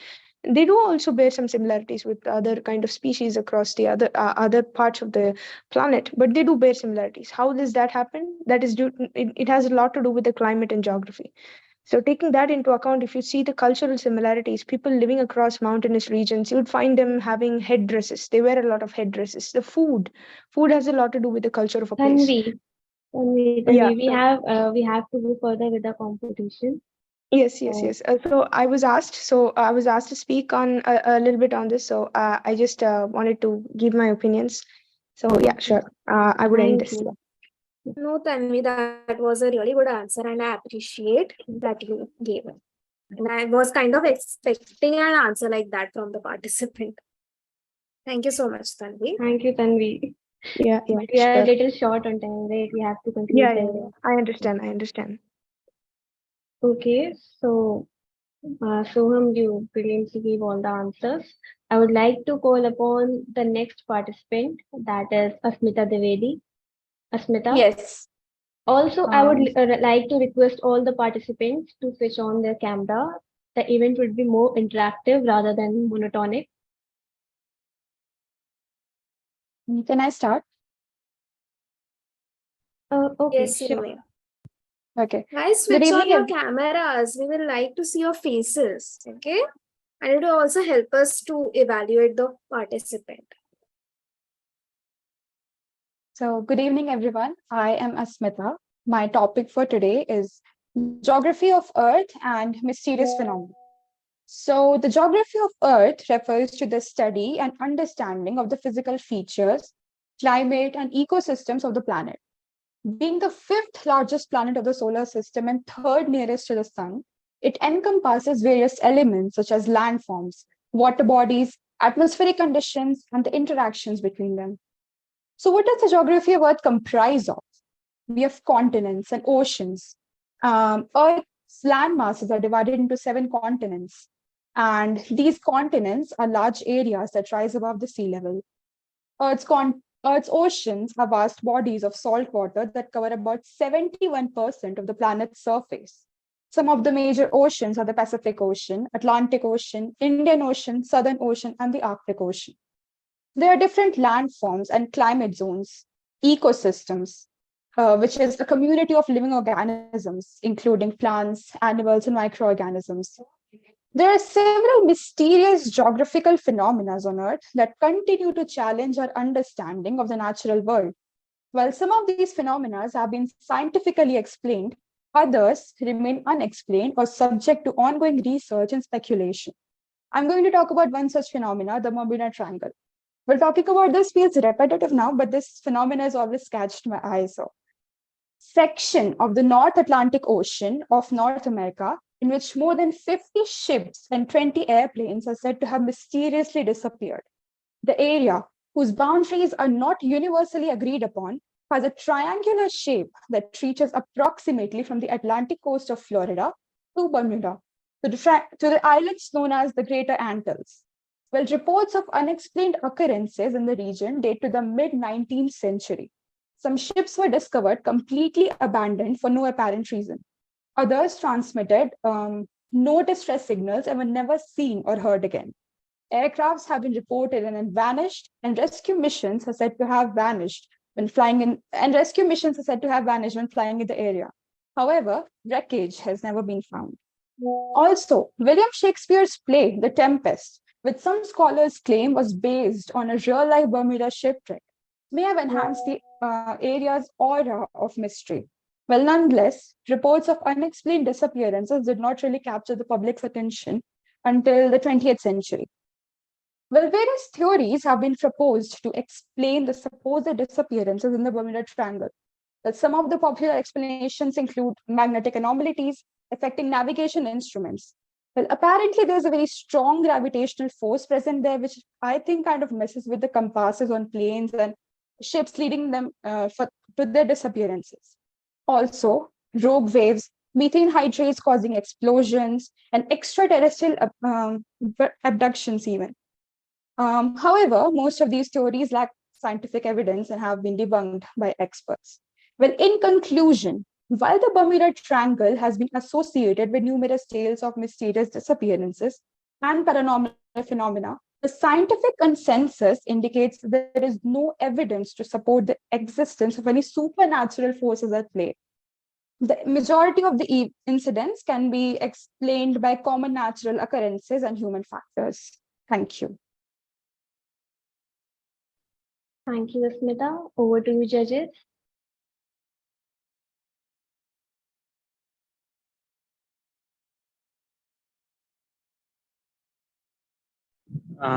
No questions from my side. Nidhi?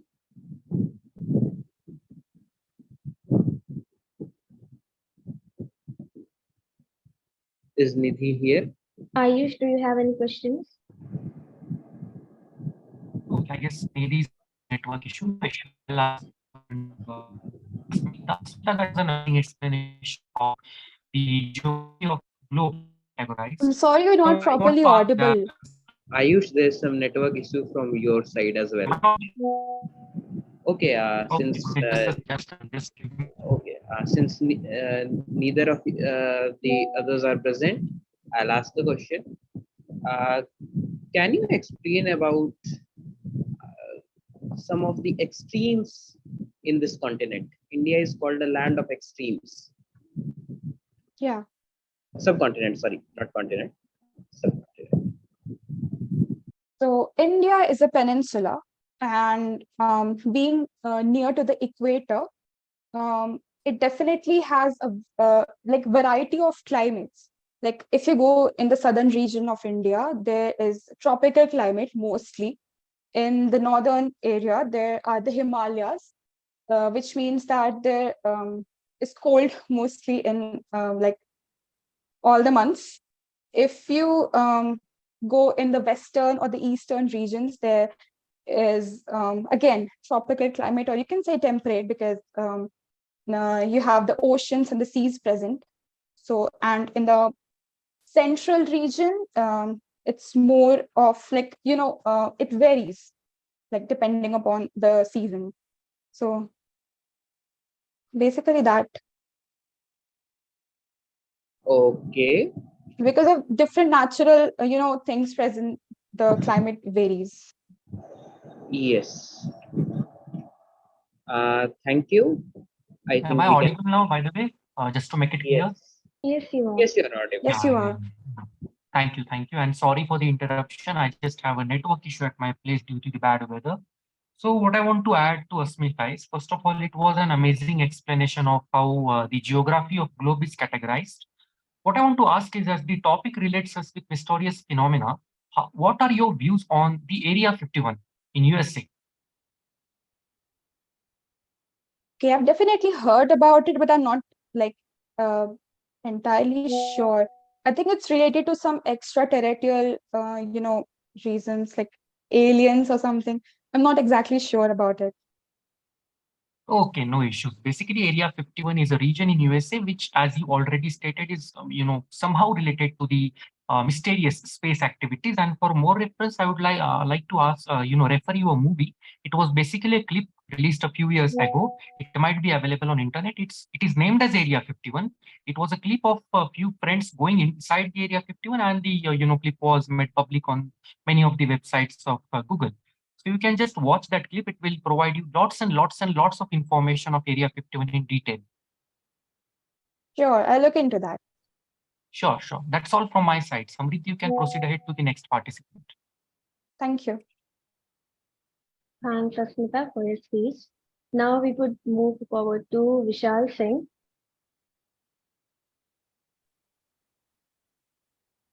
Am I audible? Yes, you are. I'll be speaking on the topic geography of Earth. Though geography was not one of my favorite subjects in high school, but it was geography that made picnic or year-end travels possible. Geography, as we all know, is a subject that studies Earth and various structures and phenomena and inhabitants of it. Various geographic structures are mountains, rivers, lakes, continents. There are 7 continents and 5 oceans. The geography has impacted the current geopolitics, economy, social life, and civilizational growth. The various geographic structures like mountains of Ural and river Nile has impacted lives of millions of people and has differently affected the people associated with the geography adjacent to it. The various mysterious structures are blood falls in Antarctica, frozen lake, frozen bubble, or the hidden lake in Mexico. That's all I would like to conclude. Thank you, Vishal. Over to the judges. Do you have any questions for him?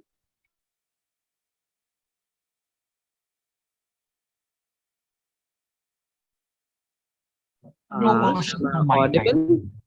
Yes, you you're are. audible. Okay.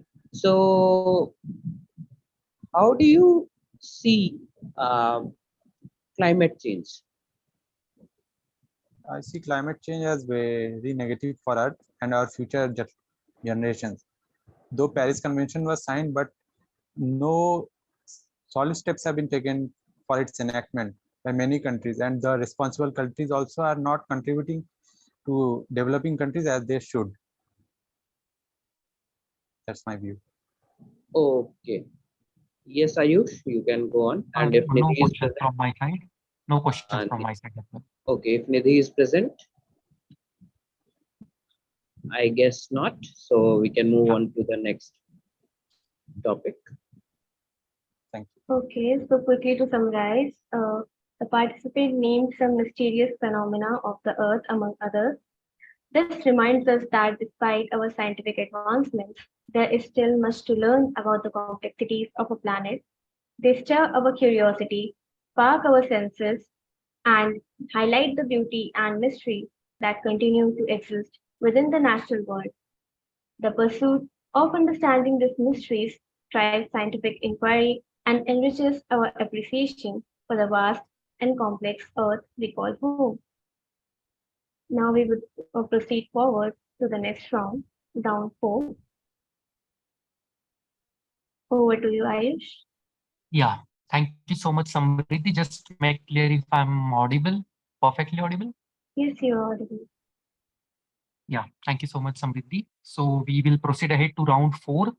The participants of round 4, as you can see in the presentation, are Kumar Shanu. The second is Chandratapa Diwan.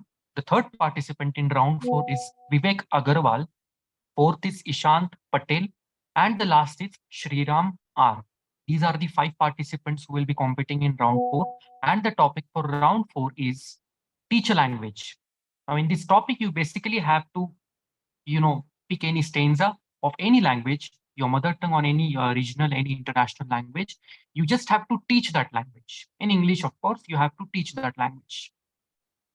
You can use the words of your mother tongue as well or any language which you are teaching.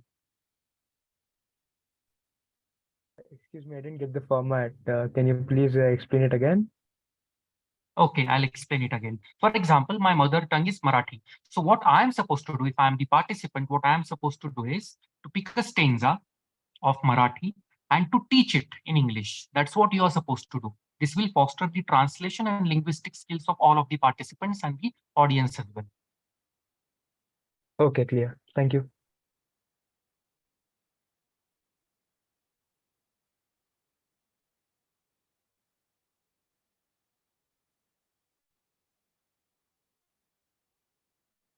you do not have any stanza, you can explain like, what this particular word means in English, of course. You just have to teach that particular language in short, so that many of the people over here can improve their knowledge, and even you can enhance your translation skills.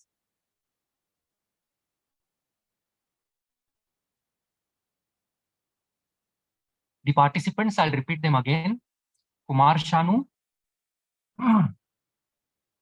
Chandratapa Diwan, Vivek Agarwal, Ishant Patel, and Shriram R. These are the 5 participants for round 4. The You guys can time, prepare, you have 2 minutes. yeah. I think we should give them 3. It's a bit lengthy topic. Sure. You guys have 3 to 4 minutes. You can prepare, and I'll proceed ahead with the participants. Sir, I didn't get that topic. Like we have to explain our mother tongue. Something. No, it's not necessary to explain your mother tongue. The language which you're comfortable in. For example, I'm comfortable in Marathi, right? So what I'll do is I'll basically teach Marathi in English.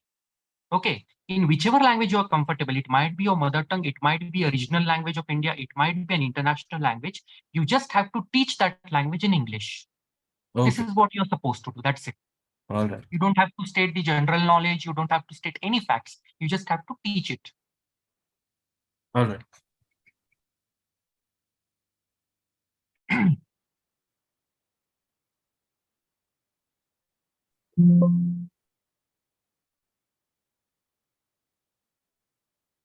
Samriddhi, can you please move to the previous slide? Let me just note down the participants of this round. Yeah.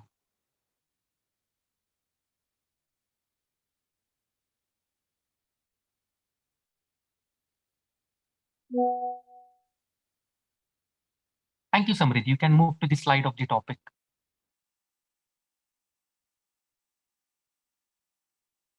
And we have Nidhi as well. Nidhi had an internet issue at her place, so we are sorry for the interference.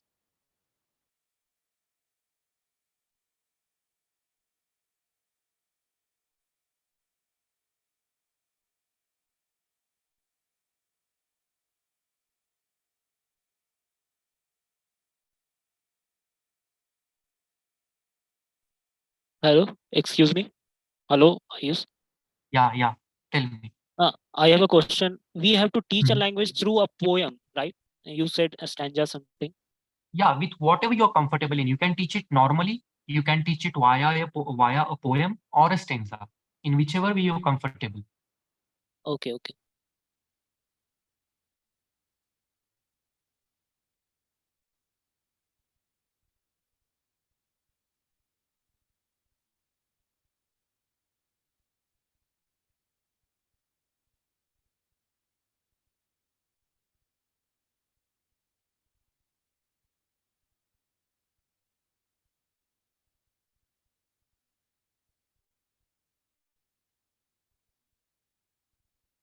Elaborating on the topic, what you guys are supposed to do, like you can, tell some basics of your respective language. Whatever language you will be teaching, just tell some basics. You guys can refer a stanza. You can translate it if you want to. You guys can refer a poem. You can translate it if you want to, or just state some grammatical, translations of that respective language. This is what you guys are supposed to do.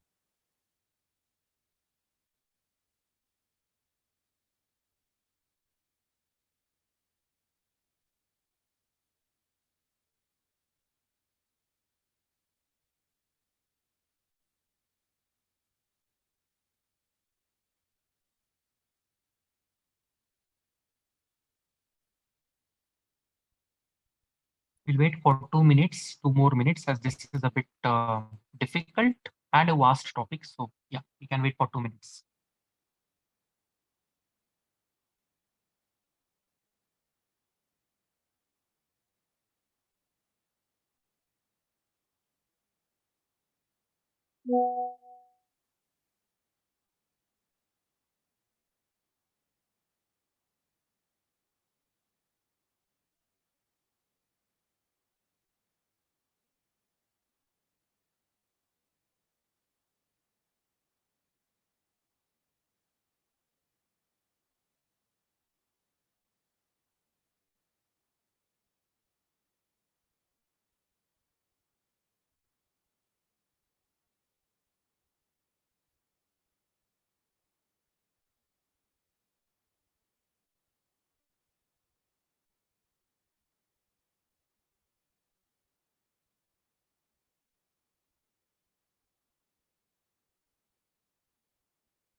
Okay, so I think we can proceed ahead because I had given 4 minutes.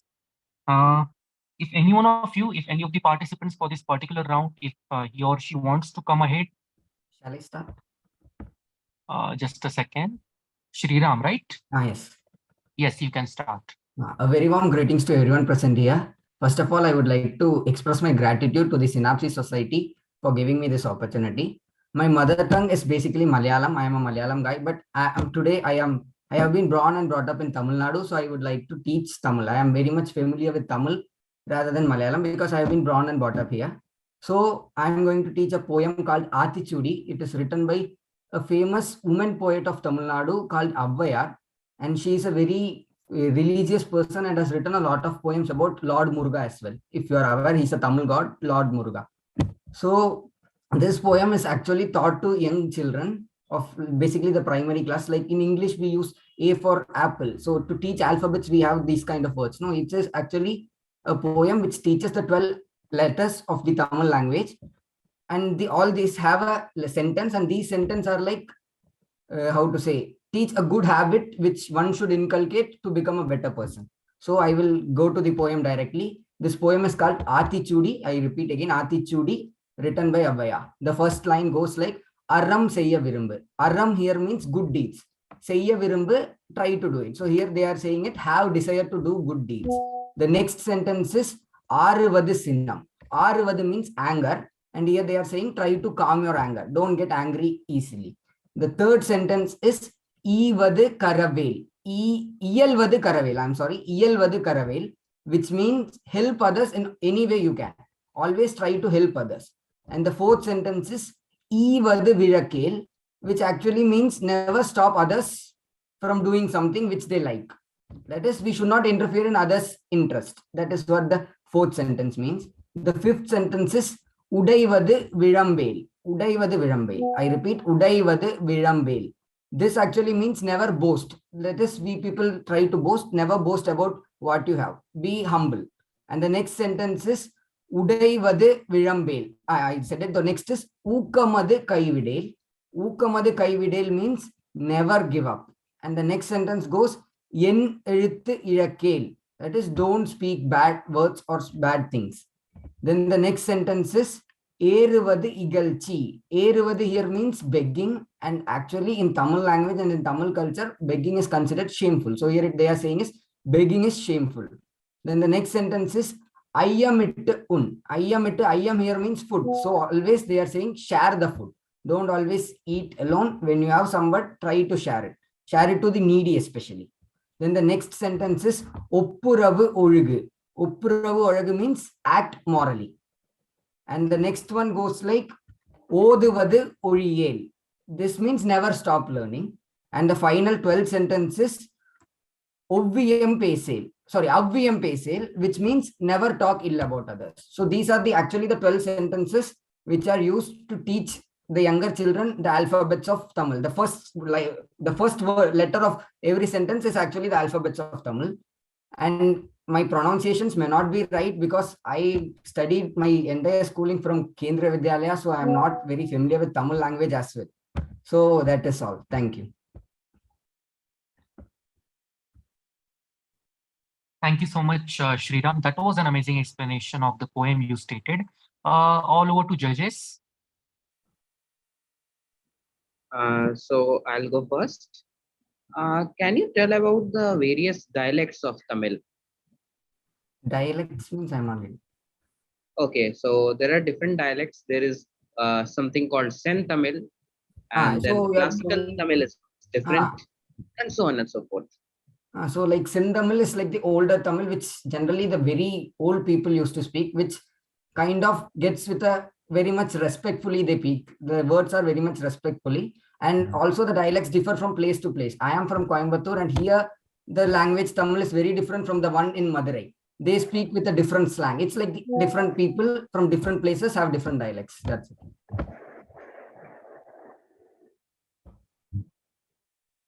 Okay. May There I is add one. one thing here? Okay, I'll just ask one question, then you can do so. Sure.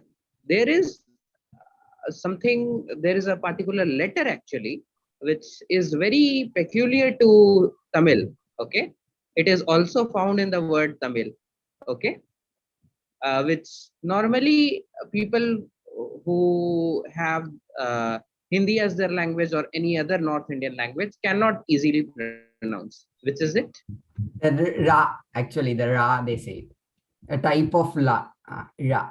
It's Tamil, not Tamil. Yes. Any other words which have this word, this letter? Param, that is, Param means fruit, Param. Sorry.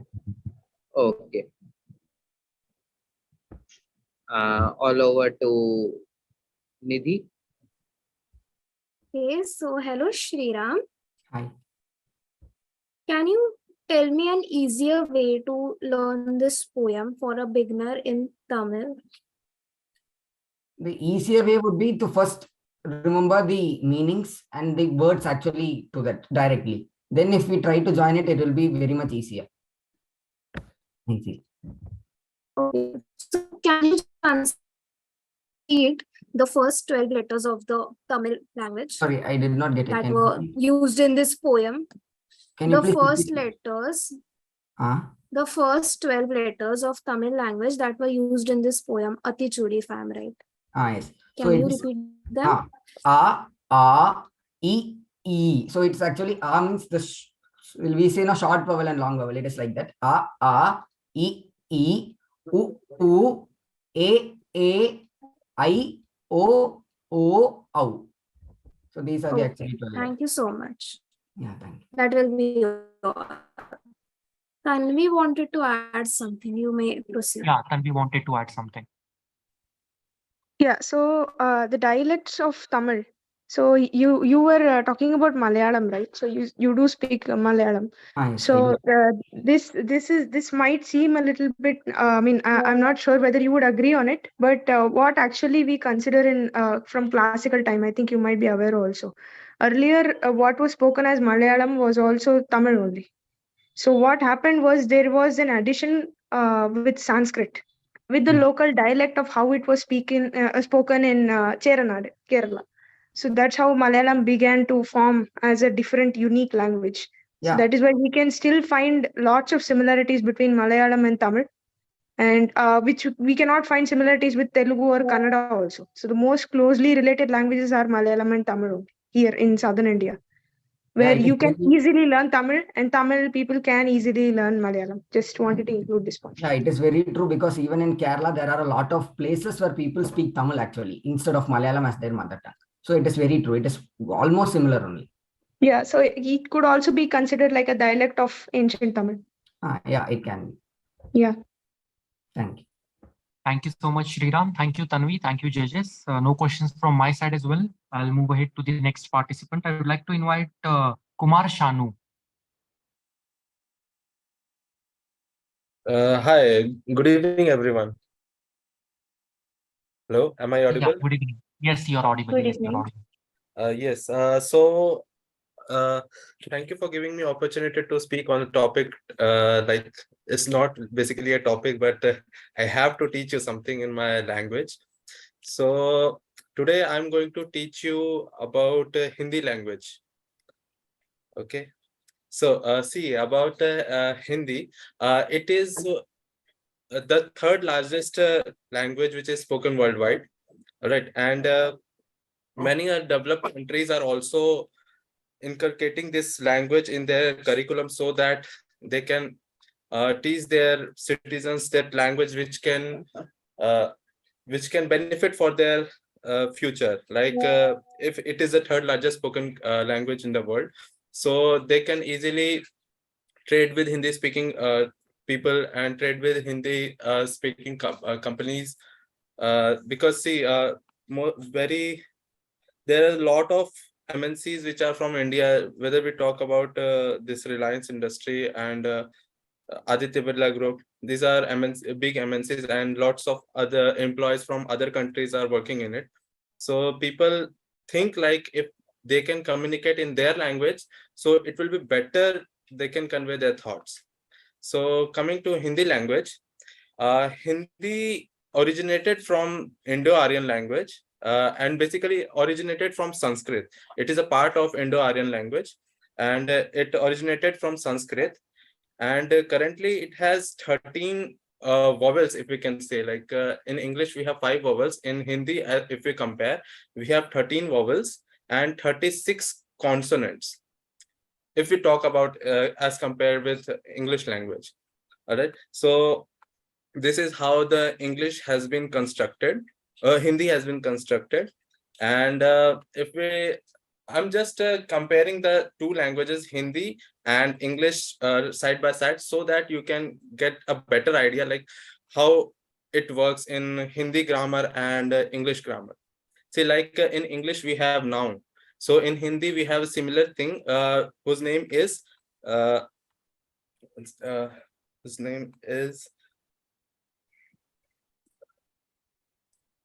Sangya. Yes, it's Sangya. Noun is similar to is exactly the same is Sangya. Sangya is something like, it is a thing which conveys like it is a name of some person, place, thing, or anything. It is just a name. And if we talk about the adjective, then pronoun, then that is named as Sarvanam. In English we call it pronoun, and we replace nouns with Hindi nouns like Sangya with Sarvanam. Okay, like in English it's he, she, they, them. All right, so this is Sarvanam. And Kriya, like in English it is called verb. So verb and Kriya are same. Like Kriya explains like how the work is being done, what is being done, and what is happening with the subject and the object. This is the main role of Kriya. It explains that. And we have Kal, like in English it's called tense. It is Kal. It tells us about the Bhoot Kal, Bhavishya Kal, and Vartaman Kal. There are 3 Kals, like in English it's past tense, present tense, and future tense. So you can very much easily relate with that. And we have Visheshan. Visheshan, we can say like which gives quality to the noun, like in adjective. Visheshan gives quality to the Sangya. It tells us about the like it's a nice boy, मतलब वो एक अच्छा लड़का है, तो अच्छा is a विशेषण. And in English we have gender, like female, male, and neutral. So in Hindi also we have ling, stri or purush. And we have upsarg. Upsarg means adverb. Like in English we have adverb which gives quality to verb and other adjectives. So we have in Hindi upsarg. It gives quality to the kriya and visheshan. And if we combine two words together in Hindi, like in English it's called conjunction. In Hindi it is known as sandhi. And sandhi, with the help of sandhi we can say like we can connect 2 words together. Like if we can say railway station, then we can connect those 2, railway and station, with sandhi, and it will convert into 1 word. So it is the role of sandhi. So this is just a brief about the Hindi grammar currently. This is all. from my side. I hope you can relate what I was trying to convey you guys. So that's all from my side. If you have any questions, you can ask. Okay. So there is a rule in Hindi, according to which certain nasals and nasalization turns into anuswara. Yes. What are those exact rules? Anuswar. Yes, anuswara is the dot which we place above, like ha has the anuswara. The word Hindi itself sometimes possesses that anuswara above he. So what are the rules which dictate the presence of the same? I'm not sure, but as per my knowledge, maybe it's to provide some stress on the word. To provide stress. Okay. The next question is, there are certain grammatical elements in Hindi, like I'll give an example, ka, ki, ke. Okay. Yes. So do these grammatical elements follow the subject or the object? Ka, ki, ke. Yeah. A subject. Okay. If it does follow the subject, can you give an example of how it does so? Like a sentence where it follows the subject. Like Shanu ka Karan एक बहुत अच्छा दोस्त है. A better example would be if you could like have different genders and then explain how it follows the subject and not the object.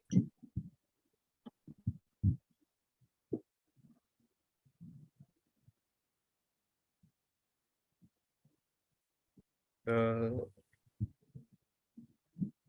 I'm not getting it currently. Okay, so moving over to Nidhi, I'll actually add in more to this. Sure. So, Kumar, it was a great speech. First time I enjoyed a Hindi grammar class in my whole life. And I will ask a much normal question. Tell me some examples of words which Hindi language has adopted from other languages like Farsi, Urdu, and Arabic. Some words.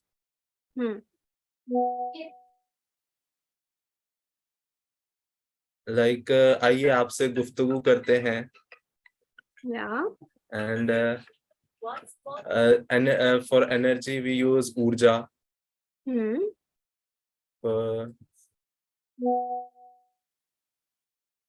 more. Two more. Yeah.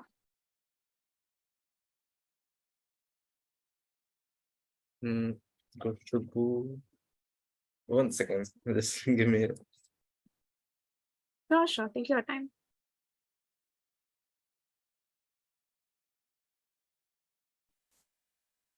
Like mulaqat.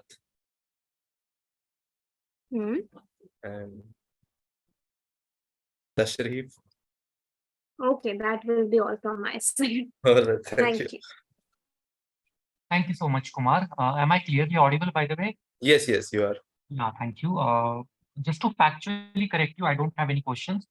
As far as I know, as far as I have read, Hindi is not the third largest spoken language in the world. It's either fourth or fifth. Basically, there is a tie between Urdu. Basically, there is a tie between Arabic and Hindi. So there is a clash at fourth and fifth position between Arabic and Hindi. The first three are Mandarin Chinese, English, and Spanish, as far as I know. All right, but I took this information from Wikipedia, so I just conveyed that only. No, even I have read it on Wikipedia and many other websites as well. You can cross check if you want to, but it's either fourth or fifth, as far as I know. All right. Okay. No issues by them. Thank you. Yes. So Even I have some a things. question on that. Okay. You go first. It's then a very I'll... general question. What do you think is the most easiest way to learn Hindi? We have many resources. but Mhm. which one is the easiest one? So the easiest one is again, if you are born in a Hindi family, that's the easiest way because you tend to learn it from your childhood, from the very first day, I guess. And if you want to learn about a new language, then you should start learning it at the very early age, around 10 to 11 years of old, because once you get older and older, then it gets really difficult to learn a new language. So easiest way, I believe, the pattern which our Indian school follows, that is pretty much good for learning a language. Samriti, the very best way is contrasting. that you just shift to Delhi. You will learn many words of Hindi. Yeah, like personally, I think that easiest way is through movies and music, and also interacting with your peers, Interacting. rather than following the, like you said, he Mhm. born into a Hindi family. That is something that is given to us, but here I am talking about learning. Mhm. That is, we have like inherited from our parents in some other way. Yes, yes. Okay, a certain thing that I would like to point out, actually, certain things, plural. Sure. The first is that urja is actually a Sanskrit word. Okay. Okay.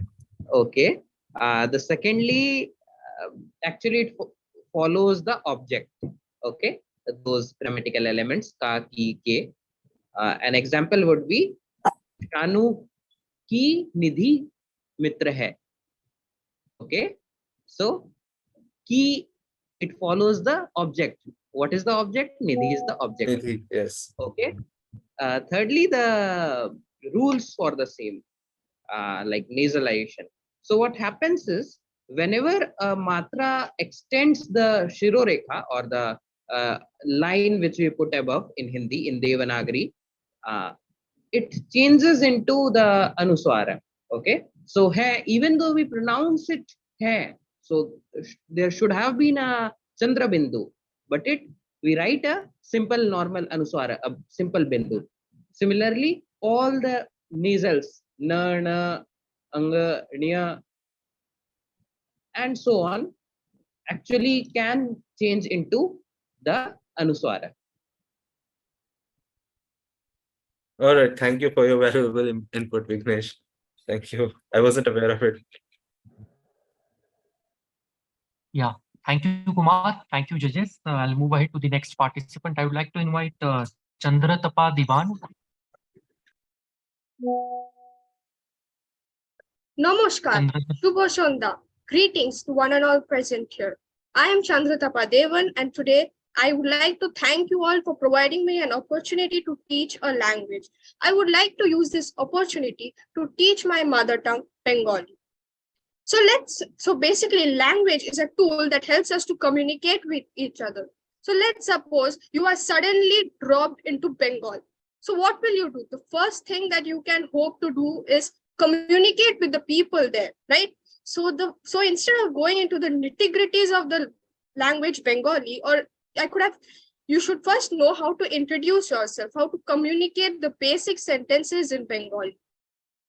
I could have taught you a poem or something else, or maybe a paragraph or something, but I chose not to. I would just teach you a few introductory sentences and a few sentences that would help you in your survival in Bengal. So the first thing that I started with is Namaskar. Namaskar means hello. Shubhrabhat, Shubha Shonda is basically good evening. So we have two words, apni and tomar. Apni is something that is used for you. When you basically refer to someone who is elder to you. And tomar or tumi is something that is a word that you would use when you are referring to someone younger to you. This is a language which is very similar to Hindi. So when you first introduce yourself to someone, the first question people would ask you is, what is your name? So the reply, so its translation in Bengali would be, Tomar naam ki. Tomar represents your. Naam is name and ki is what. So next, the thing you could ask is, Tumi kemon acho, which means that how are you? Tumi is again you. How is kemon, and acho is like, how are you? That's basically there is no particular translation for that. And then the next thing you might ask is, where do you live? Tumi kothaye thako.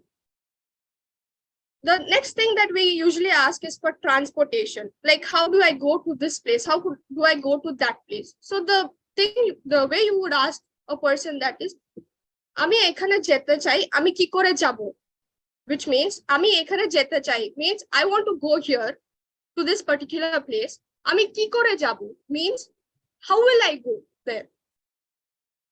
And then these are these basic denominations of money that we can use.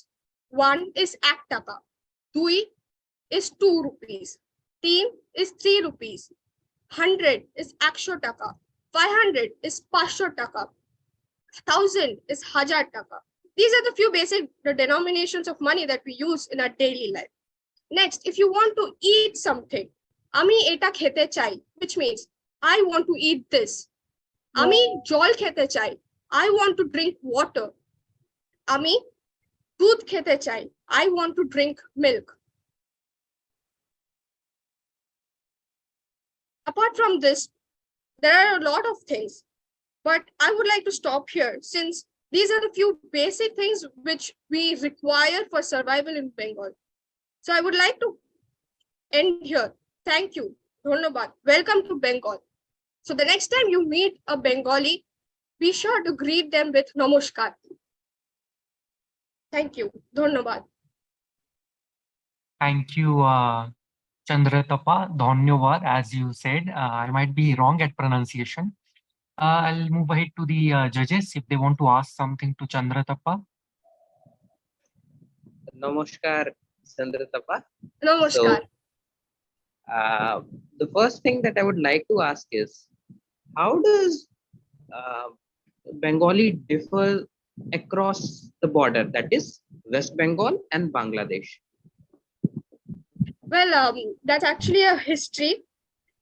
So we know that when the British partitioned Bengal, with the Bengal, I think Bengal presidency it was called then. So when the British partitioned it, so it became one portion became West Bengal, the other part was East Bengal, which again was a part of Pakistan later. And then due to the liberation war, which was, I don't know the year, I think something 1980 or something, it was fought in. So that led to the demarcation of Bangladesh from Pakistan. So what happens is there's two words which usually represents Bangladeshis and people who live in Bengalis who live in West Bengal. So one is called Ghoti and the other is called Bangal. Bangal is the ones who usually live in West Bengal, and the Ghotis are the one who live in Bangladesh. That is how we usually differentiate between the two types of Bengali in West Bengal and Bangladesh. Okay. So it is often seen, it is often talked about that there is a Bhadralok influence on the modern Bengali. So how do you see that? Yes, I think in my view, Bengali is a very nice language. It's and like all Bengalis, like at least most of the Bengalis I have seen are very warm. So this Bhadralok basically means a good man, a man from a well-mannered family, something like that. It means that, like something like that. So basically, when you so since they are all very polite, so we refer to people as Bhadralok. And I think that's why you can call Bengalis as Bhadralok. Okay. So that will be all from my side. Nidhi, if you have something. And for a good-natured woman, you call Bhadra Mohila.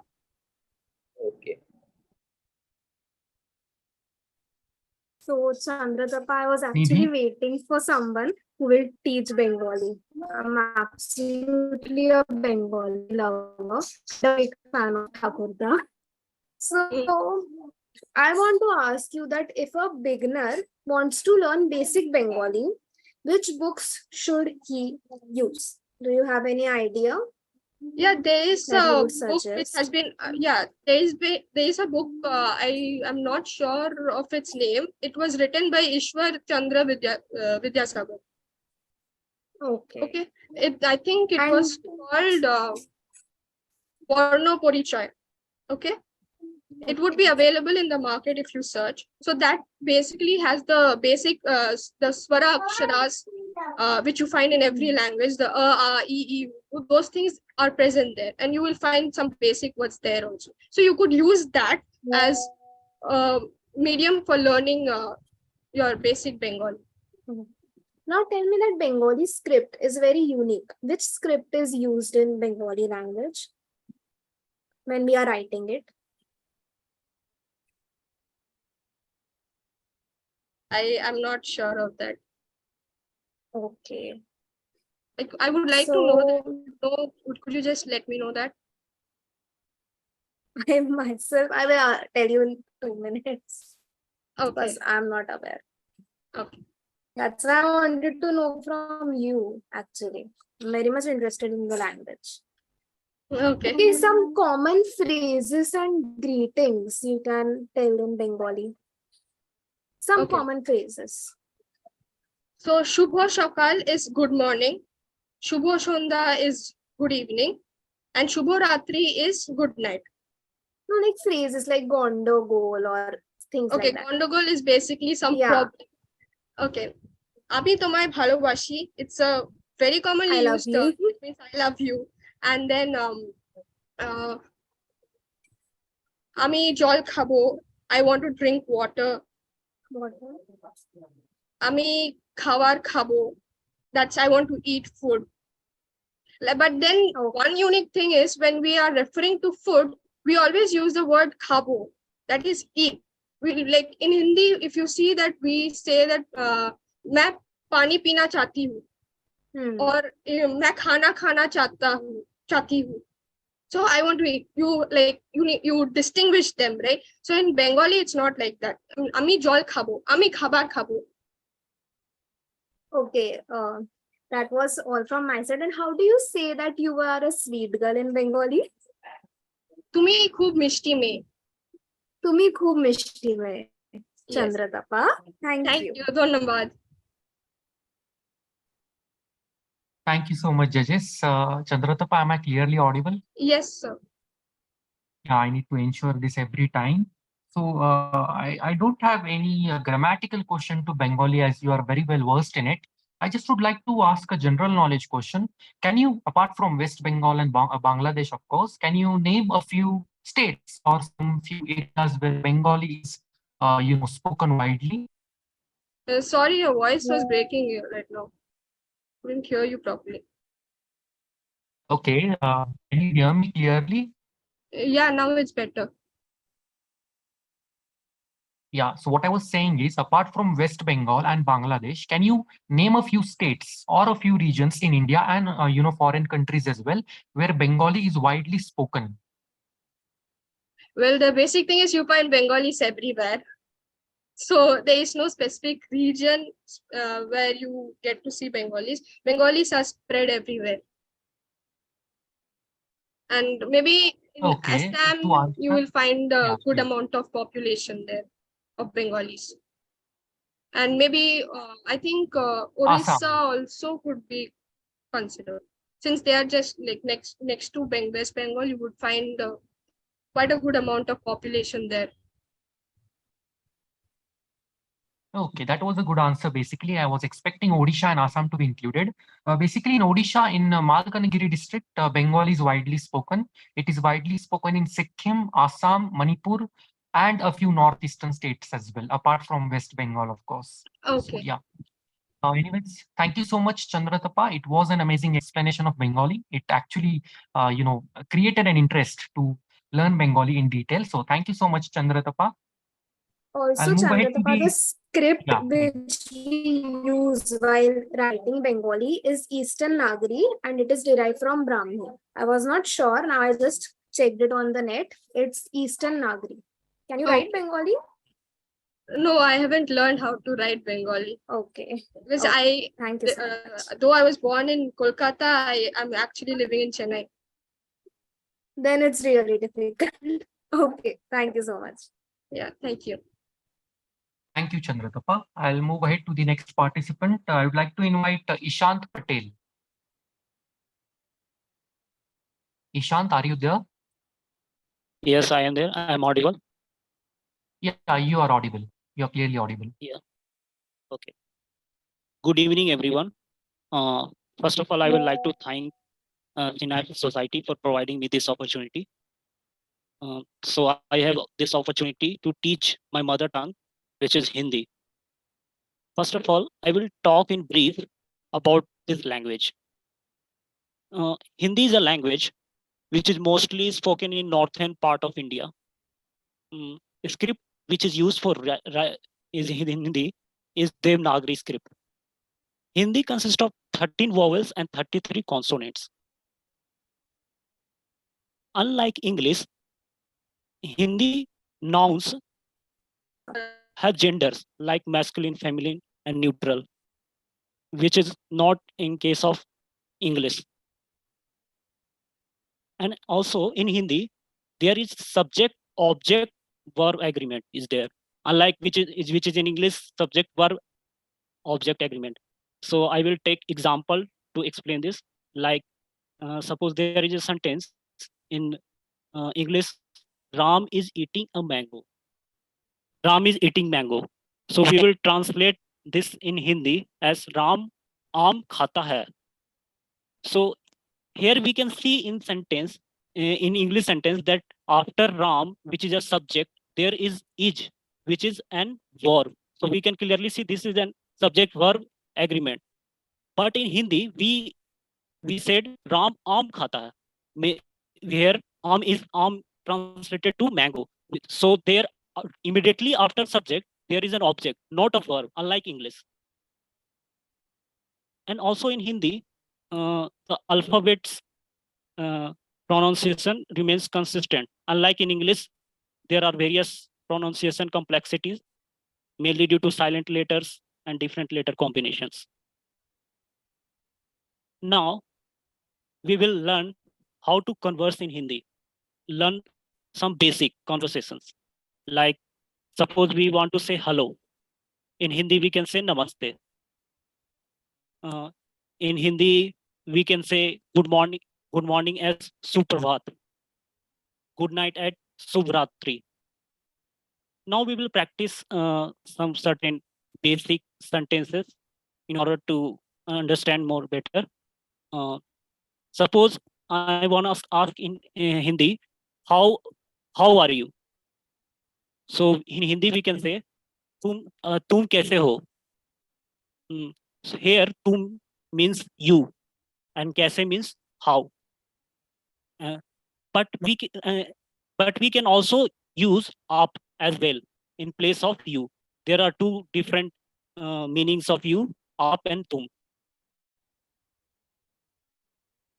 So we can respond to how are you with I am fine. In Hindi we can say मैं ठीक हूँ. I am here मैं means I, ठीक means fine.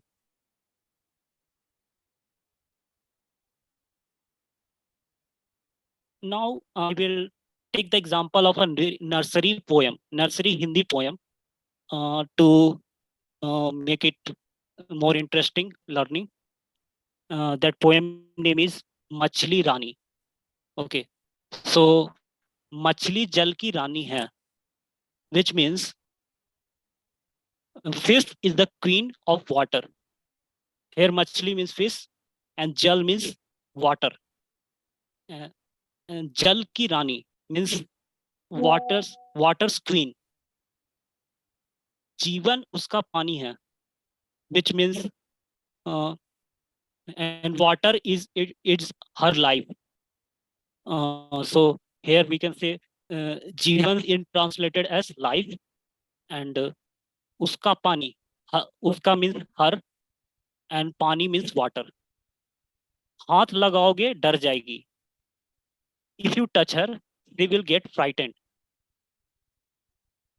हाथ लगाओ means if you try to touch with your hand, means हाथ means hand. So हाथ लगाओ means if you try to touch her with hand, डर जाएगी.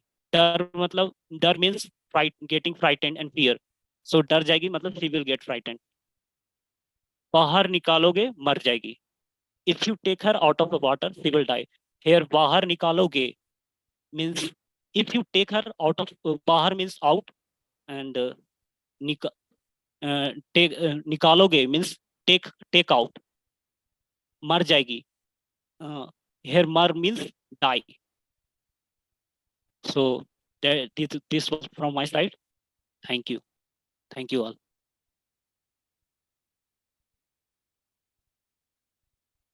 All over to judges. So Ishant, I will ask first. How many linga are there in Hindi language or genders? Can you repeat the question? How many genders are there in the Hindi language? Ling. Yes, there are 3 genders, feminine, masculine, and neutral.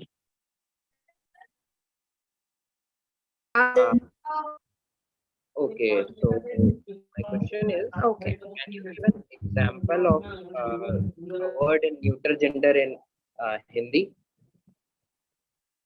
Yeah, you were not audible properly. Can you repeat the question? Sorry. Am I audible now? Yes, you are audible now. Okay, can you give an example of a word in neutral gender in Hindi?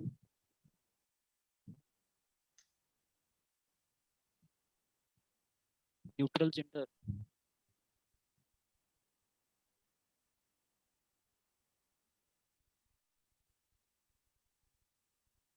Sorry, I'm not able to recall right now. I know of the masculine and feminine gender, but I'm not able to recall right now neutral gender. Maybe. Ishan, that is because there are only 2 links in Hindi language. Only Sanskrit language has 3 links, that are Striling, Pulling, and Napunsakling. Whereas in Hindi, we have only Striling and Pulling. Okay. Okay. So I'll ask one more question, and that is, suppose a person living in Chennai wants to learn Hindi today. Yes. He decides to learn Hindi today. Which exact resource should he go for if he cannot move out? Cannot move out of Chennai. He has internet, but he does not know the Devanagari script. Okay, as in speaking or as in writing, you mean? Speaking. Okay. He wants to learn a language for job purposes. Okay.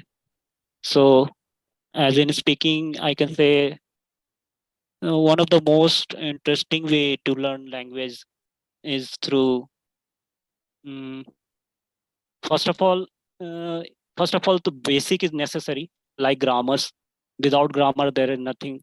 Language can. It is the base upon which whole language lies. So first of all, he has to learn.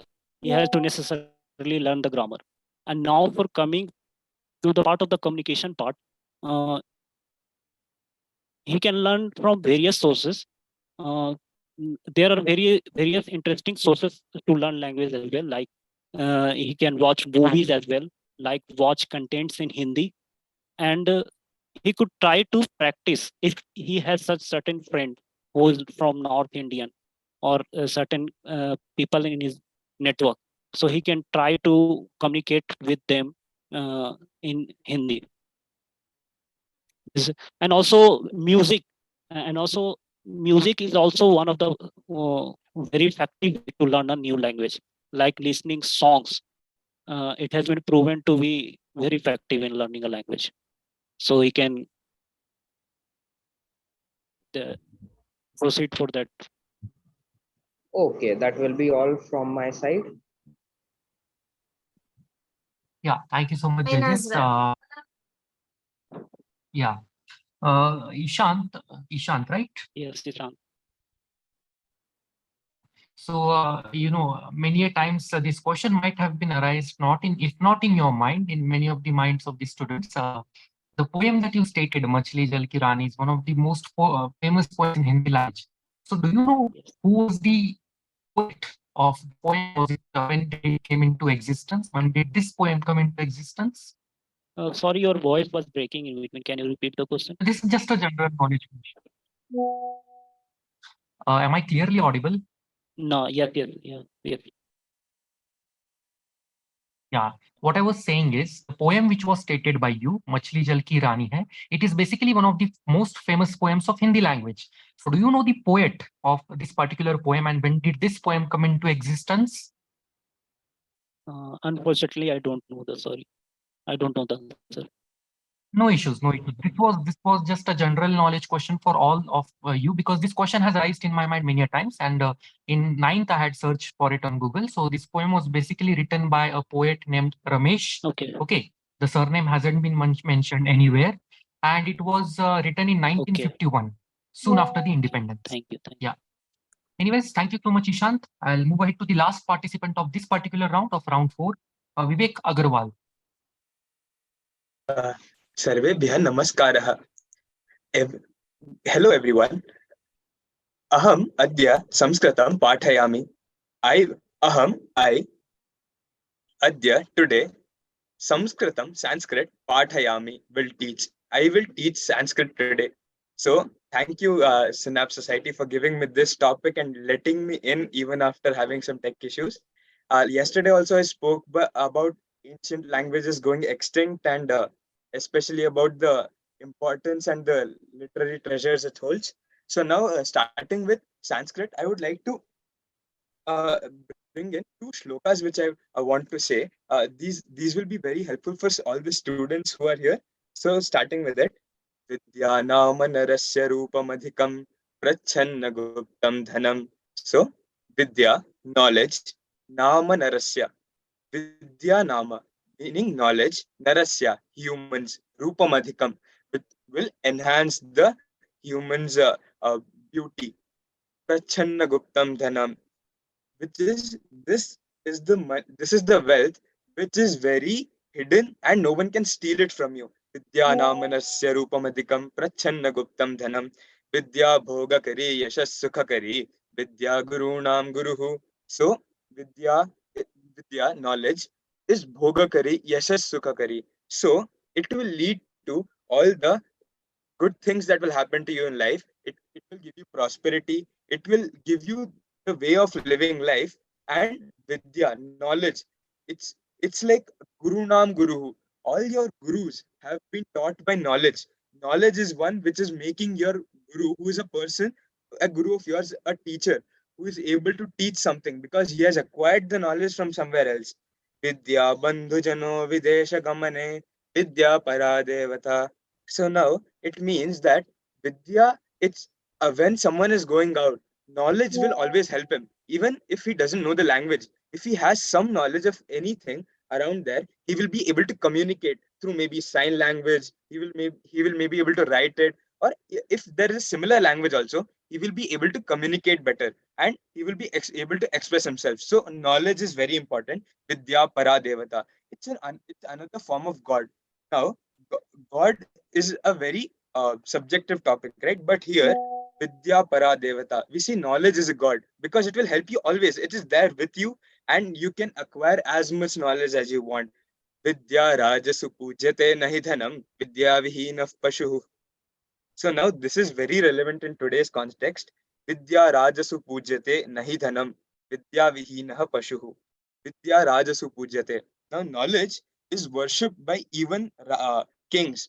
Kings, as in today's context, we can take the greatest people in the world. Okay, so they don't worship wealth.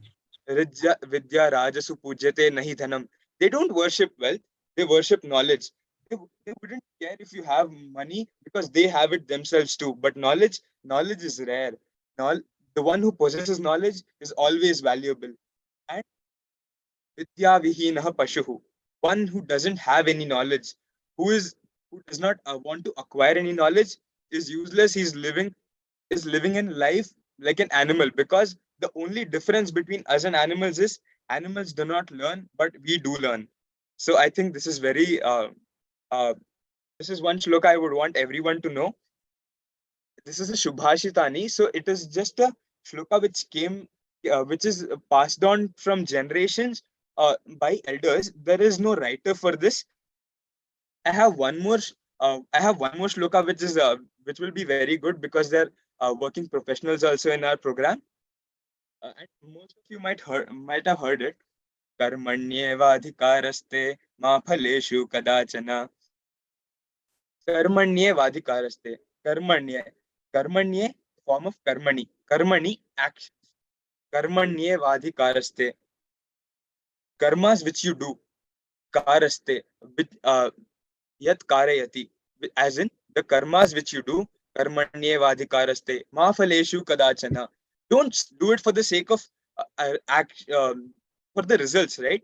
Don't do it for just the results there. Do it because you have devotion in that work.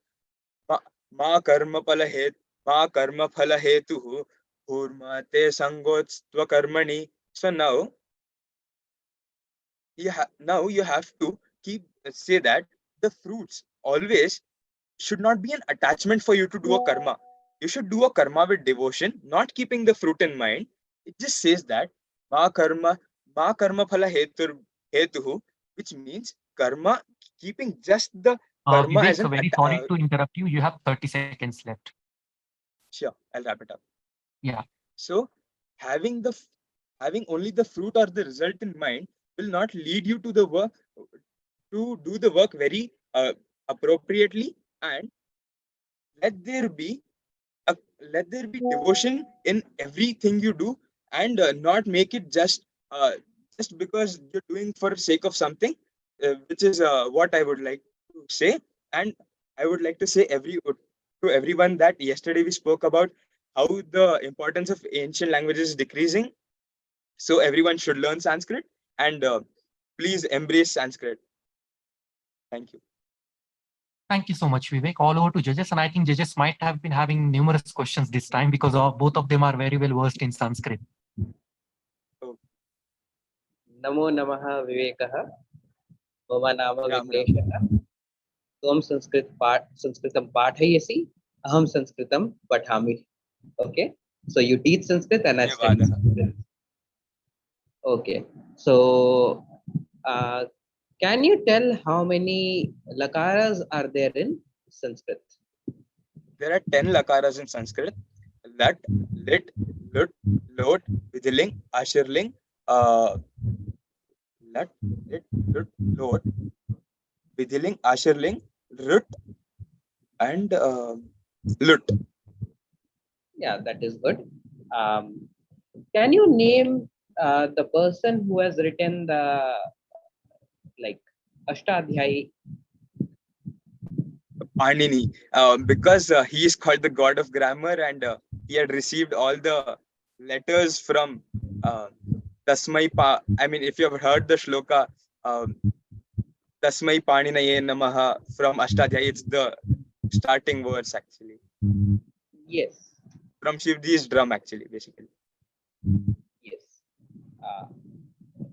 So the next and final question would be, if I have to learn Sanskrit, yes, and I do not even know any other Indian language, okay, what do I learn first? Not how I learn. I say, okay, what do I learn first? Okay. So first you need to learn the phonetics of the language, as in, if you learn the script of the language, that won't be of any use if you're not able to get the phonetic, because in Sanskrit especially, phonetic is very important because the pronunciations are peculiar to many words. So first you need to access all the script and learn the phonetics, then you can get started with the script, the letters, and how it goes ahead. And if to suggest the source, there's this online source from Vyoma Labs which you can access, which is free and it's very good. Yes. So all over to Nidhi now. Namo Namaha Vivek.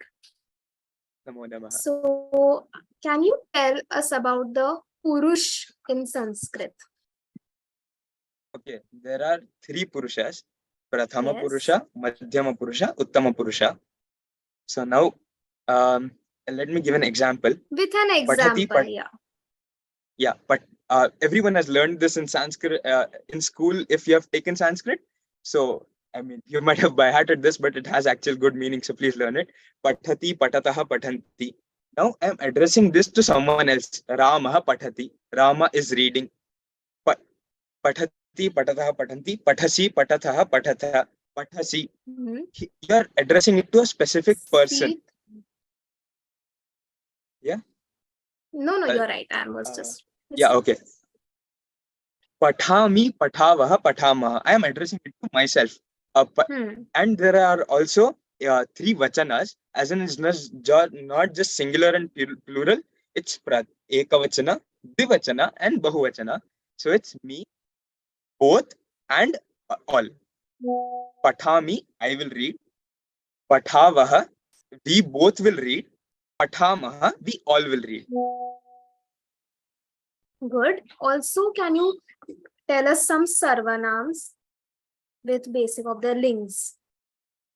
Some examples of sarvanams. Yes. Okay, sarvanama shabdaha. Wait a second. I do remember them, but I'm not able to. Just give me 1 second. It's okay.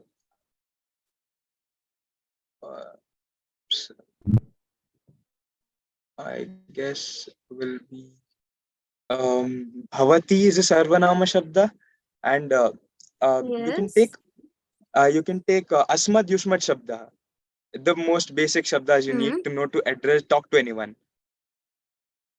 So, will it be possible for you to state 2 vibhaktis for every ling now?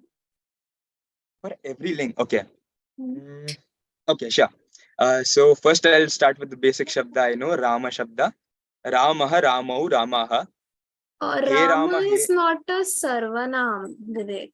Okay, you want me to tell it in sarvanam? Okay, I thought any this thing with okay. In sarvanam, the vibhakti table that we learn. So, for every ling, tell me 2 vibhaktis. Okay, I'll tell it for okay. I'll tell a shabda. Actually, it's thrilling. Asmat shabda. It addresses it's a thrillinga shabda, which can address all the three lingas. Aham avam yoyam. Aham avam yoyam. Avam vayam. Sorry, sir. Tuam yuvam yoyam. I'm sorry. I just got confused. Aham avam vayam. Ma avam now asmannaha. Maya avabhyam asmabhihi. Prathama, I mean, as in Prathama vibhakti, Dvitiya vibhakti, Tritiya. For striling, it's Maya. For pulling, it's Mayam. And for Napunsakaling, Vignesh will tell. I can't remember. Okay, I'm sorry. Actually, I learned it as a Trillinga Shabda. I'm really sorry for the confusion. No, it's okay. Okay. This question is tough for even the most experienced people, since those who are experienced know more through practice, and those who are less experienced usually do not remember it. I got to learn it now. Thank you very much. But those tables are actually helpful. So when you're speaking, they will actually make your language better. So learn it. Yeah, thank you. Okay, all over to the moderators. Thank you, judges. Thank you, Vivek. That was an amazing explanation. And with Vivek's speech, this leads to the conclusion of 4th round. For 5th round, I would like to hand over the mic to Samriddhi. Okay, so we have the round 5 now. The participants are Ram Prasad PS, Kunal Singh, Afra Fatima. The topic for this round is, would you promote cultural assimilation or diversity? I would once again repeat the names, Ram Prasad PS, Kunal Singh, and Afra Fatima. Also, cultural assimilation refers to the process by which individuals or groups adopt the customs, values, languages, and practices of other culture, often to the extent that their cultural identity is significantly diminished. For example, you can see that in China, cultural diversity, on the other hand, is the coexistence of of the different cultural groups within a society, each maintaining its unique customs, traditions, languages, and identities. Participants have 3 minutes to think upon this topic. The time starts now.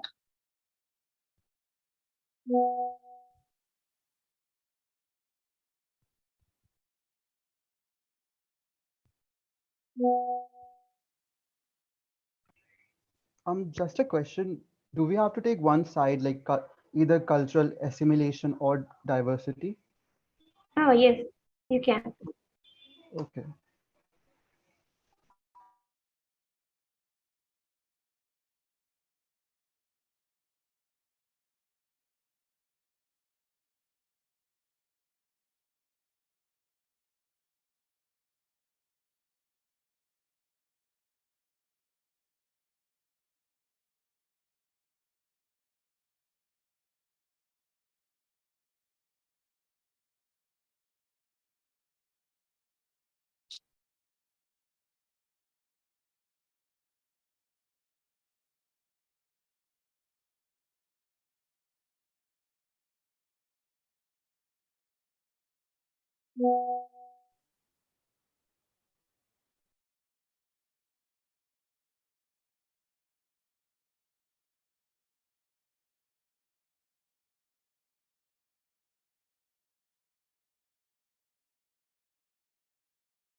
So the time is up. Anyone from the participants would like to volunteer to go first?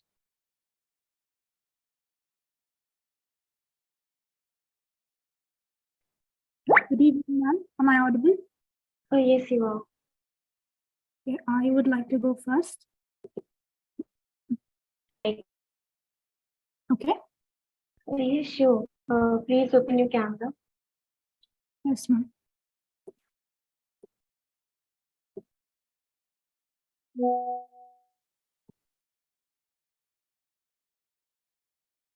Shall I begin, ma'am?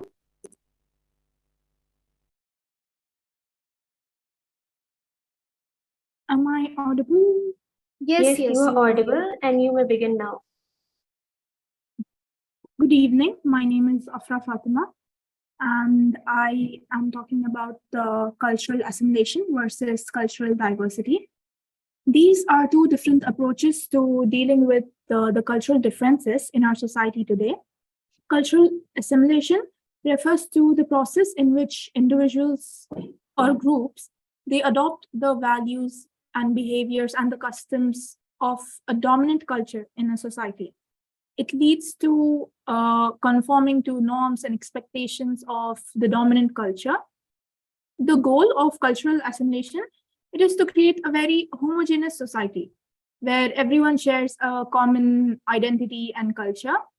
But contrasting to that, cultural diversity, it refers to recognition and celebration of different cultures and beliefs and the traditions that people have within a society.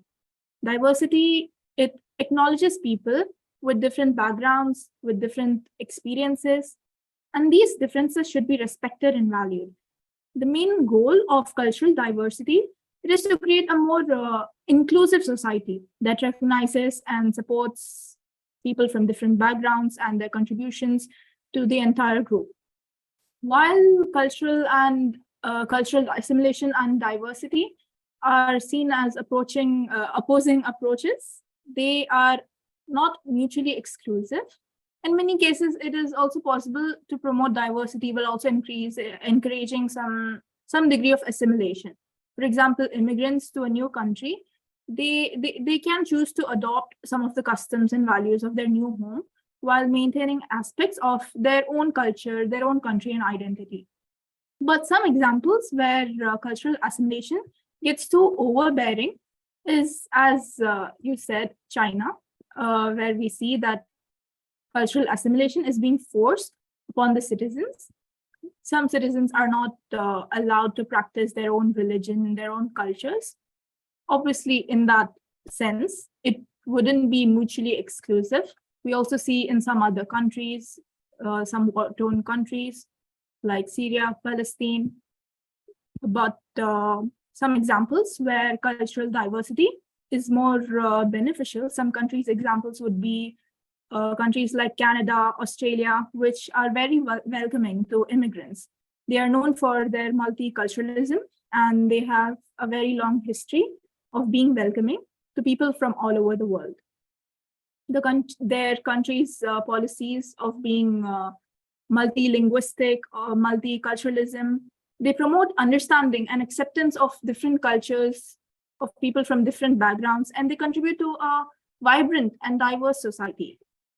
We also see India. India is a country with a complex history, but its cultural diversity is one of its greatest strengths. The country is home to many religions, languages, and traditions, as we all know. It creates a rich and vibrant society. It is also a major asset in fields of science, technology, and arts. We see many benefits from countries that are culturally diverse in many fields like education, in healthcare, business and tourism, for social justice and human rights, the creativity. It is just more flowing and welcoming in countries which support cultural diversity. Thank you, ma'am. Thank you, Afra. That was a very nice speech. Over to you, judges. Do you have any questions for her?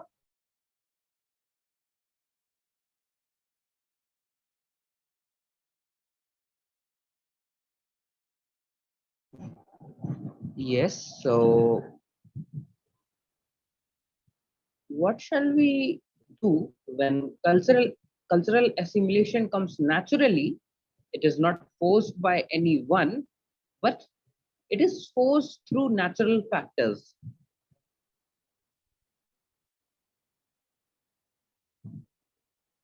As long as it is not overbearing to the people, the cultural assimilation would be appreciated. Like we saw an example like Canada. We see the cultural assimilation there. It's not overbearing, it is welcoming. The people, the immigrants, they like the culture in Canada. So I don't know if that would be a problem if it is occurring naturally. Okay, over to Nidhi. Can you tell me that if we address diversity in us and we accept it, do you think it will be a good way to stop stop stereotypes against other cultures? Or wait a minute, just wait a minute. I think I'm having a net breakdown. Just 1 minute.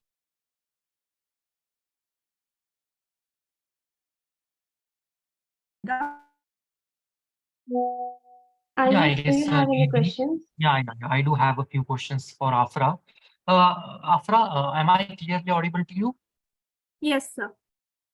Yeah, thank you. Uh, are you against cultural assimilation or in support of cultural assimilation? Don't state the reason. Just tell me, are you against it or in support of it? I'm against cultural assimilation. Okay, you are against cultural assimilation. So, can you state 2 to 3 reasons why are you against cultural assimilation as I'm in support of cultural diversity? Okay.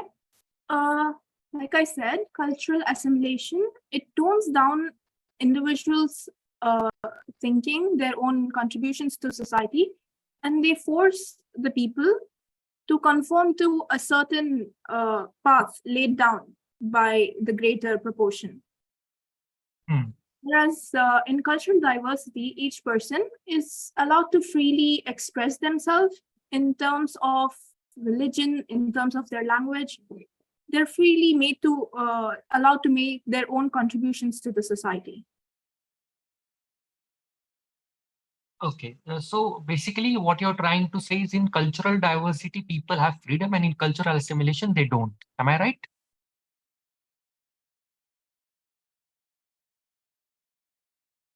Almost, I think I don't mean that in cultural assimilation people do not have any freedom. They do, but I think it is toned down a little bit as compared to cultural diverse countries. Okay. Basically, people do have freedom in some cases in cultural assimilation as well, because there are 2 types of cultural assimilation. The first one is full assimilation and the second one is forced assimilation. Now, the independence, the freedom, as you talked about, Afra, in the case of forced assimilation is totally absent. But on the other hand, in the case of full assimilation, one culture, the people of one culture adopt into the another major culture with mutual consent. So they might be having a sense of freedom in full assimilation. But on the other hand, in forced assimilation, it's self-explanatory that they don't have any freedom. Right. So yeah, Exactly, that sir. was from all sides. Thank you, Afra. All over to you, Samriti. Thank you. I I think Nidhi ma'am wanted to say something. I'm sorry, I did not Nidhi catch. isn't present over there. Nidhi has just, yeah, Nidhi is there. Nidhi is there. Nidhi is there, but Nidhi, He's uh, facing network issue. yes, so we'll move on. Okay, so to the next participant, Kunal.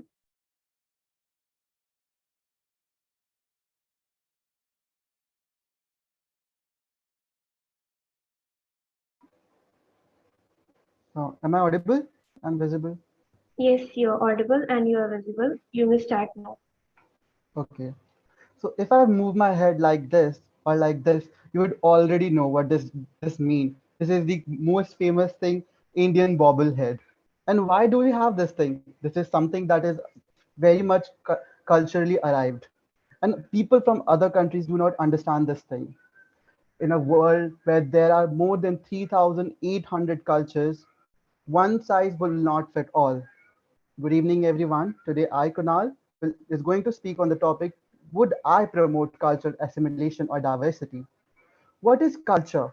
Culture is an umbrella term which can include a lot of things, from being a part of society to your behavior, to what you speak, to what you wear, and to what your rituals you follow, and to what you eat as well.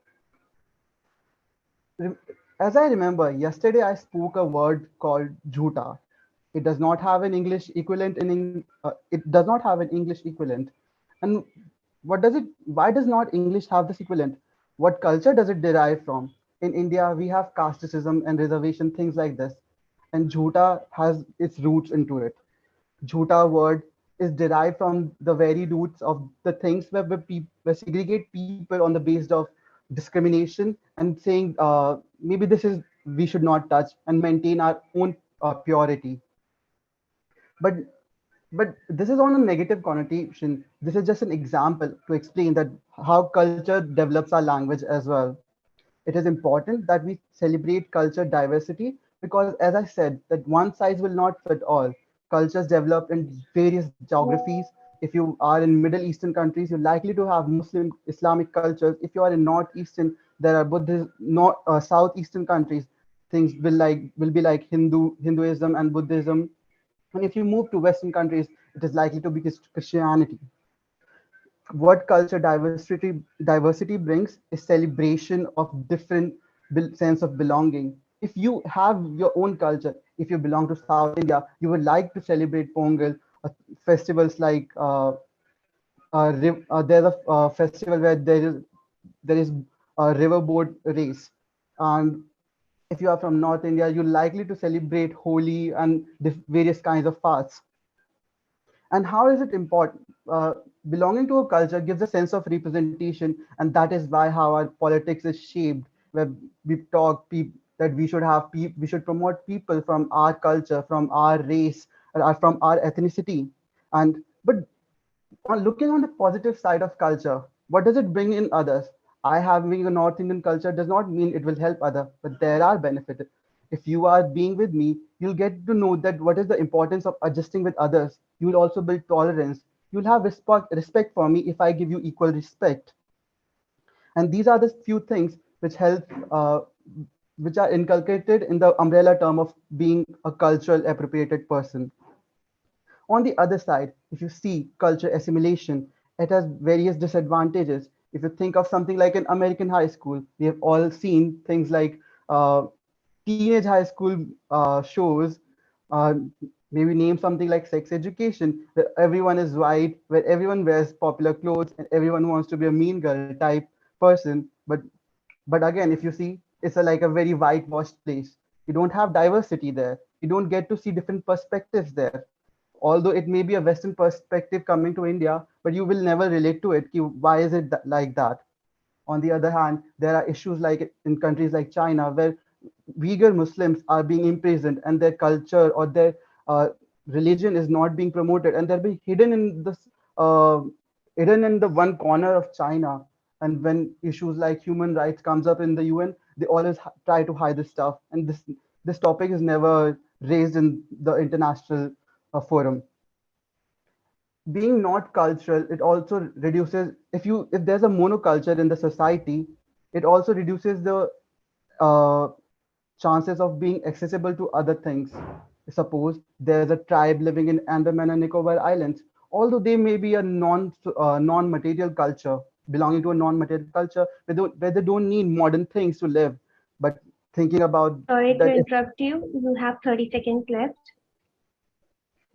but thinking about that, they do not have modern things. They are not able to access to the other worldly pleasure. In the end, I would also like to mention one beautiful thing in India, that we have a way of communicating our love, that is non-verbal communication in India. We do not say that I love you. We serve our best food to people. We do not say that, oh, I care for you. We will just call you and say ki ghar par aa jana. So thank you. This is the importance of culture, and I promote cultural diversity. Thank you for your speech, Kunal. Over to you, judges. Okay. So, what do you think about acculturation? Can you sing a bit acculturation? Pardon? What was your question? What do you think about acculturation? This is a situation where there are no cultures. Acculturation, it's a process. I don't know actually about the term. Okay, so can you describe a few processes in India which are leading to cultural assimilation? It may not be the most recent ones, but you can name any two of them. I guess one is the recent thing is UCC, Uniform Civil Code. A lot of debate is going around that regarding that people will lose their religious freedom around it. Uh, that is one situation. Uh, Other one would be, I cannot pinpoint anything, but if we think of like in terms of economics, uh, corporate world is promoted in politics a lot now. So people who are belonging to a better economic backgrounds will likely to follow that path, and people belonging to minorities, maybe they'll be culturally rich, but they do not have enough financial background, so they won't be Okay. following. UCC is not exactly a process, but over to you, Nidhi. Okay, one second.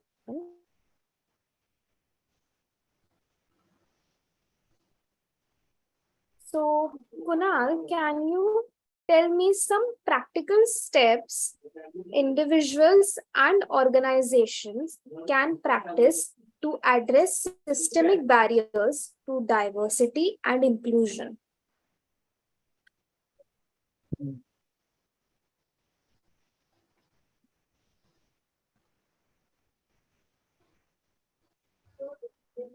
Is it has to be individual steps, right? Yes.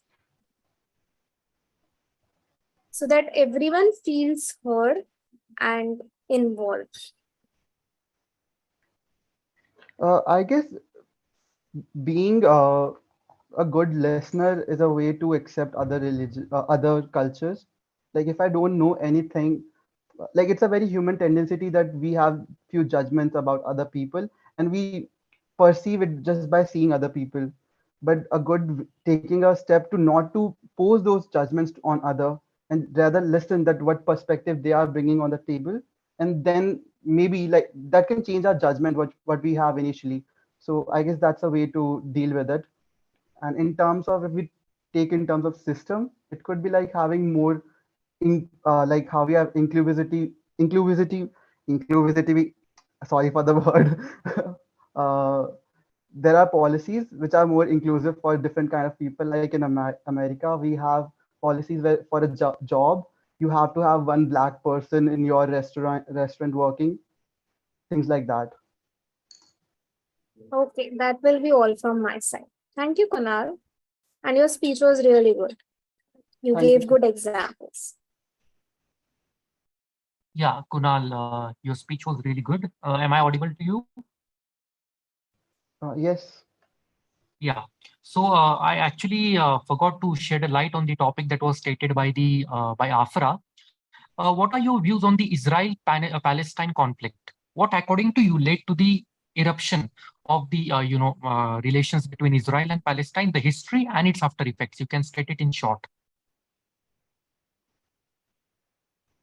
Uh, I guess it started with the like how those countries have more reservoirs for petroleum and stuff, and Western countries want to take over those places, so they put in their military there, and in igniting the part of where there is more terrorism and more conflict among their own people.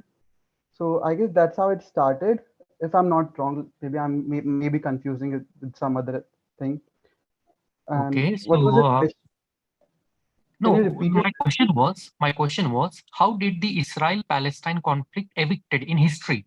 Tell me the history and its after effects in the present days.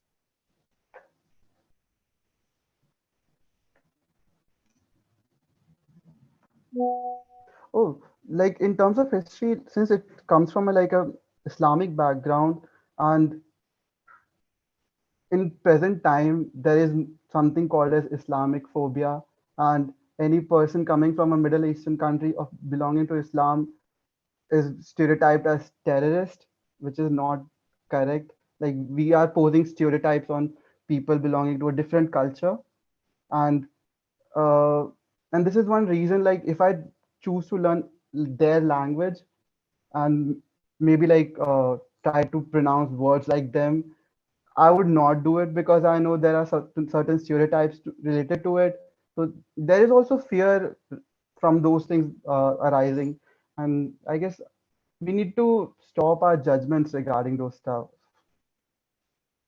Okay, so I think you are a bit wrong about the history of Israel and Palestine conflict. As far as I have read, it's basically a cultural assimilation issue. It's a religious issue where the people Oh, from is it one country Shia who and were, Sunnis one? Is it yeah, sorry. is it the Shias and Sunnis? No, it's not about that. It's not about Shias and Sunnis. Basically, people from one country who were termed as Zionists in 1950. Okay, it was like 70 years ago when the issue actually erupted. So people termed as Zionists, they tried to create a homeland of Jewish people in Palestine. These Israeli people tried to create a homeland of Jewish people in Palestine. And from that time, it has been an issue which erupted a few years ago, as we have already seen in news. So yeah, this was basically the reason why Israel and Palestine had a conflict a few years ago and have been having it since 70 years. My next question is, what are your views on immigrant assimilation? If you know what immigrant assimilation is actually is.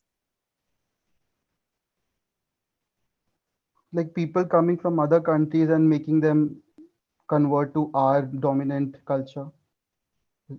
Exactly. I mean, you're partially correct. Yeah, that's what immigrant assimilation is. So what are your views on immigrant assimilation?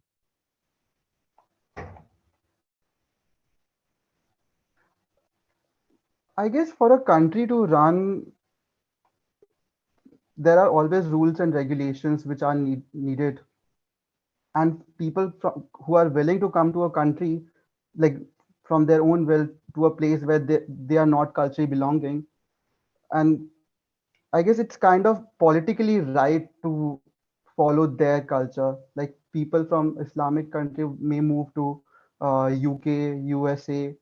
Although there is nothing wrong, they'll follow it. But in public area, it's not allowed, and it's not like in France. Hijab was banned to be worn in public. So politically, I guess there is nothing wrong. But in terms of like thinking in terms of culture, it may be very offending to people. Okay. That's all from my side. Samriddhi, all over to you. Okay, thank you, Kunal. Now we would be moving over to our next participant, Ram Prasad PS. Yes, sir. Yes, so. Can I start now? Okay, but kindly turn on your camera. Yes.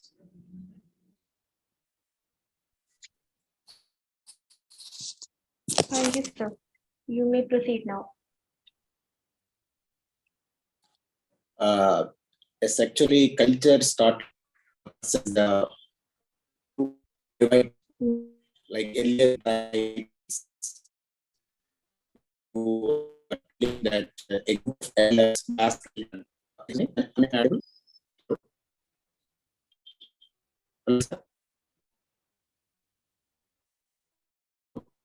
Network issue, I guess. Sir, I think you have a network issue at your place. So you can turn off your camera and just speak because you aren't properly audible.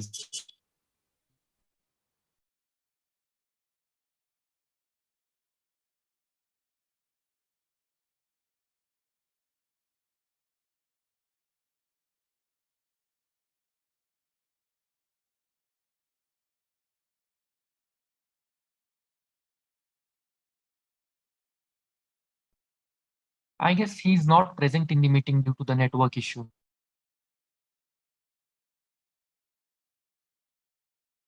I guess we would have to move.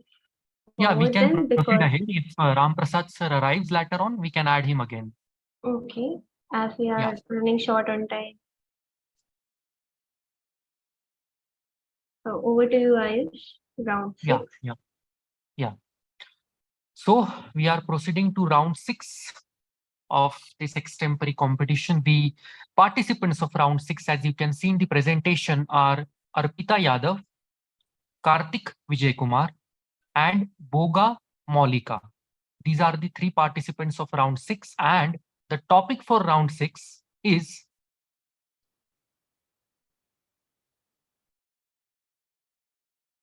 as you can see in the presentation, is India's Northeast History and Disputes. I'll again repeat the participants for round 6. Samriddhi, can you please move to the previous slide? Yeah, so the participants are Arpita Yadav, Karthik Vijay Kumar, and Boga Maulika. You guys have 2 to 3 minutes for preparation.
Okay, just to confirm it from all the participants, is there anyone who had qualified for the finals but hasn't delivered, I mean, hasn't been part of the extempore yet, today's event yet? Is there anyone who has been remaining if we had missed someone?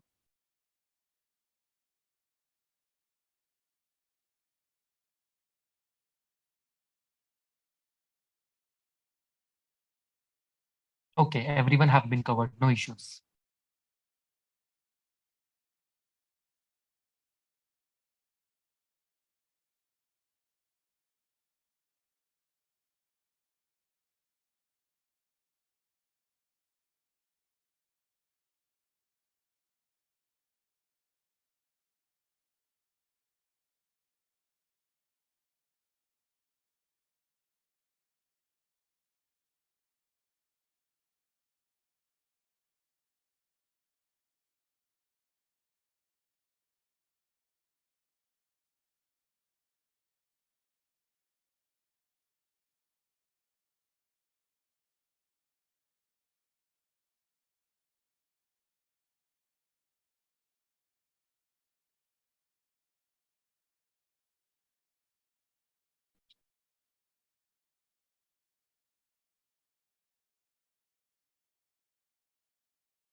Okay, so since we are a bit short of time, I'll move ahead with the first participant. The topic has been stated is India's Northeast history and disputes. Samriddhi, I am clearly audible, right? Just to confirm it again one time. Clearly audible. Yes, yes. Yes, perfect. So, if any one of you in the sixth round has to voluntarily come up, or I'll call one by one.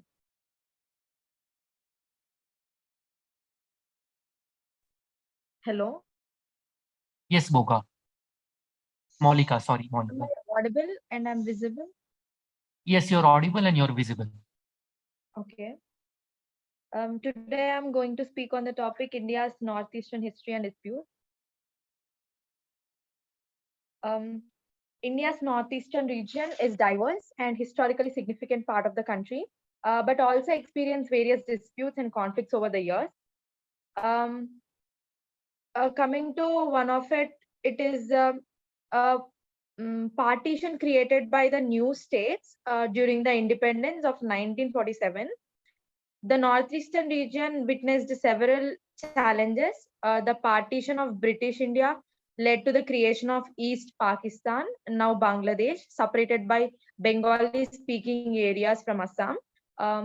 And colonial rule during the colonial rule, the British East India Company gradually expanded its influence over the northern region during the 19th century. Assam became the first British province in the region in 1826, followed by other areas, and they have a little disputes over the borders.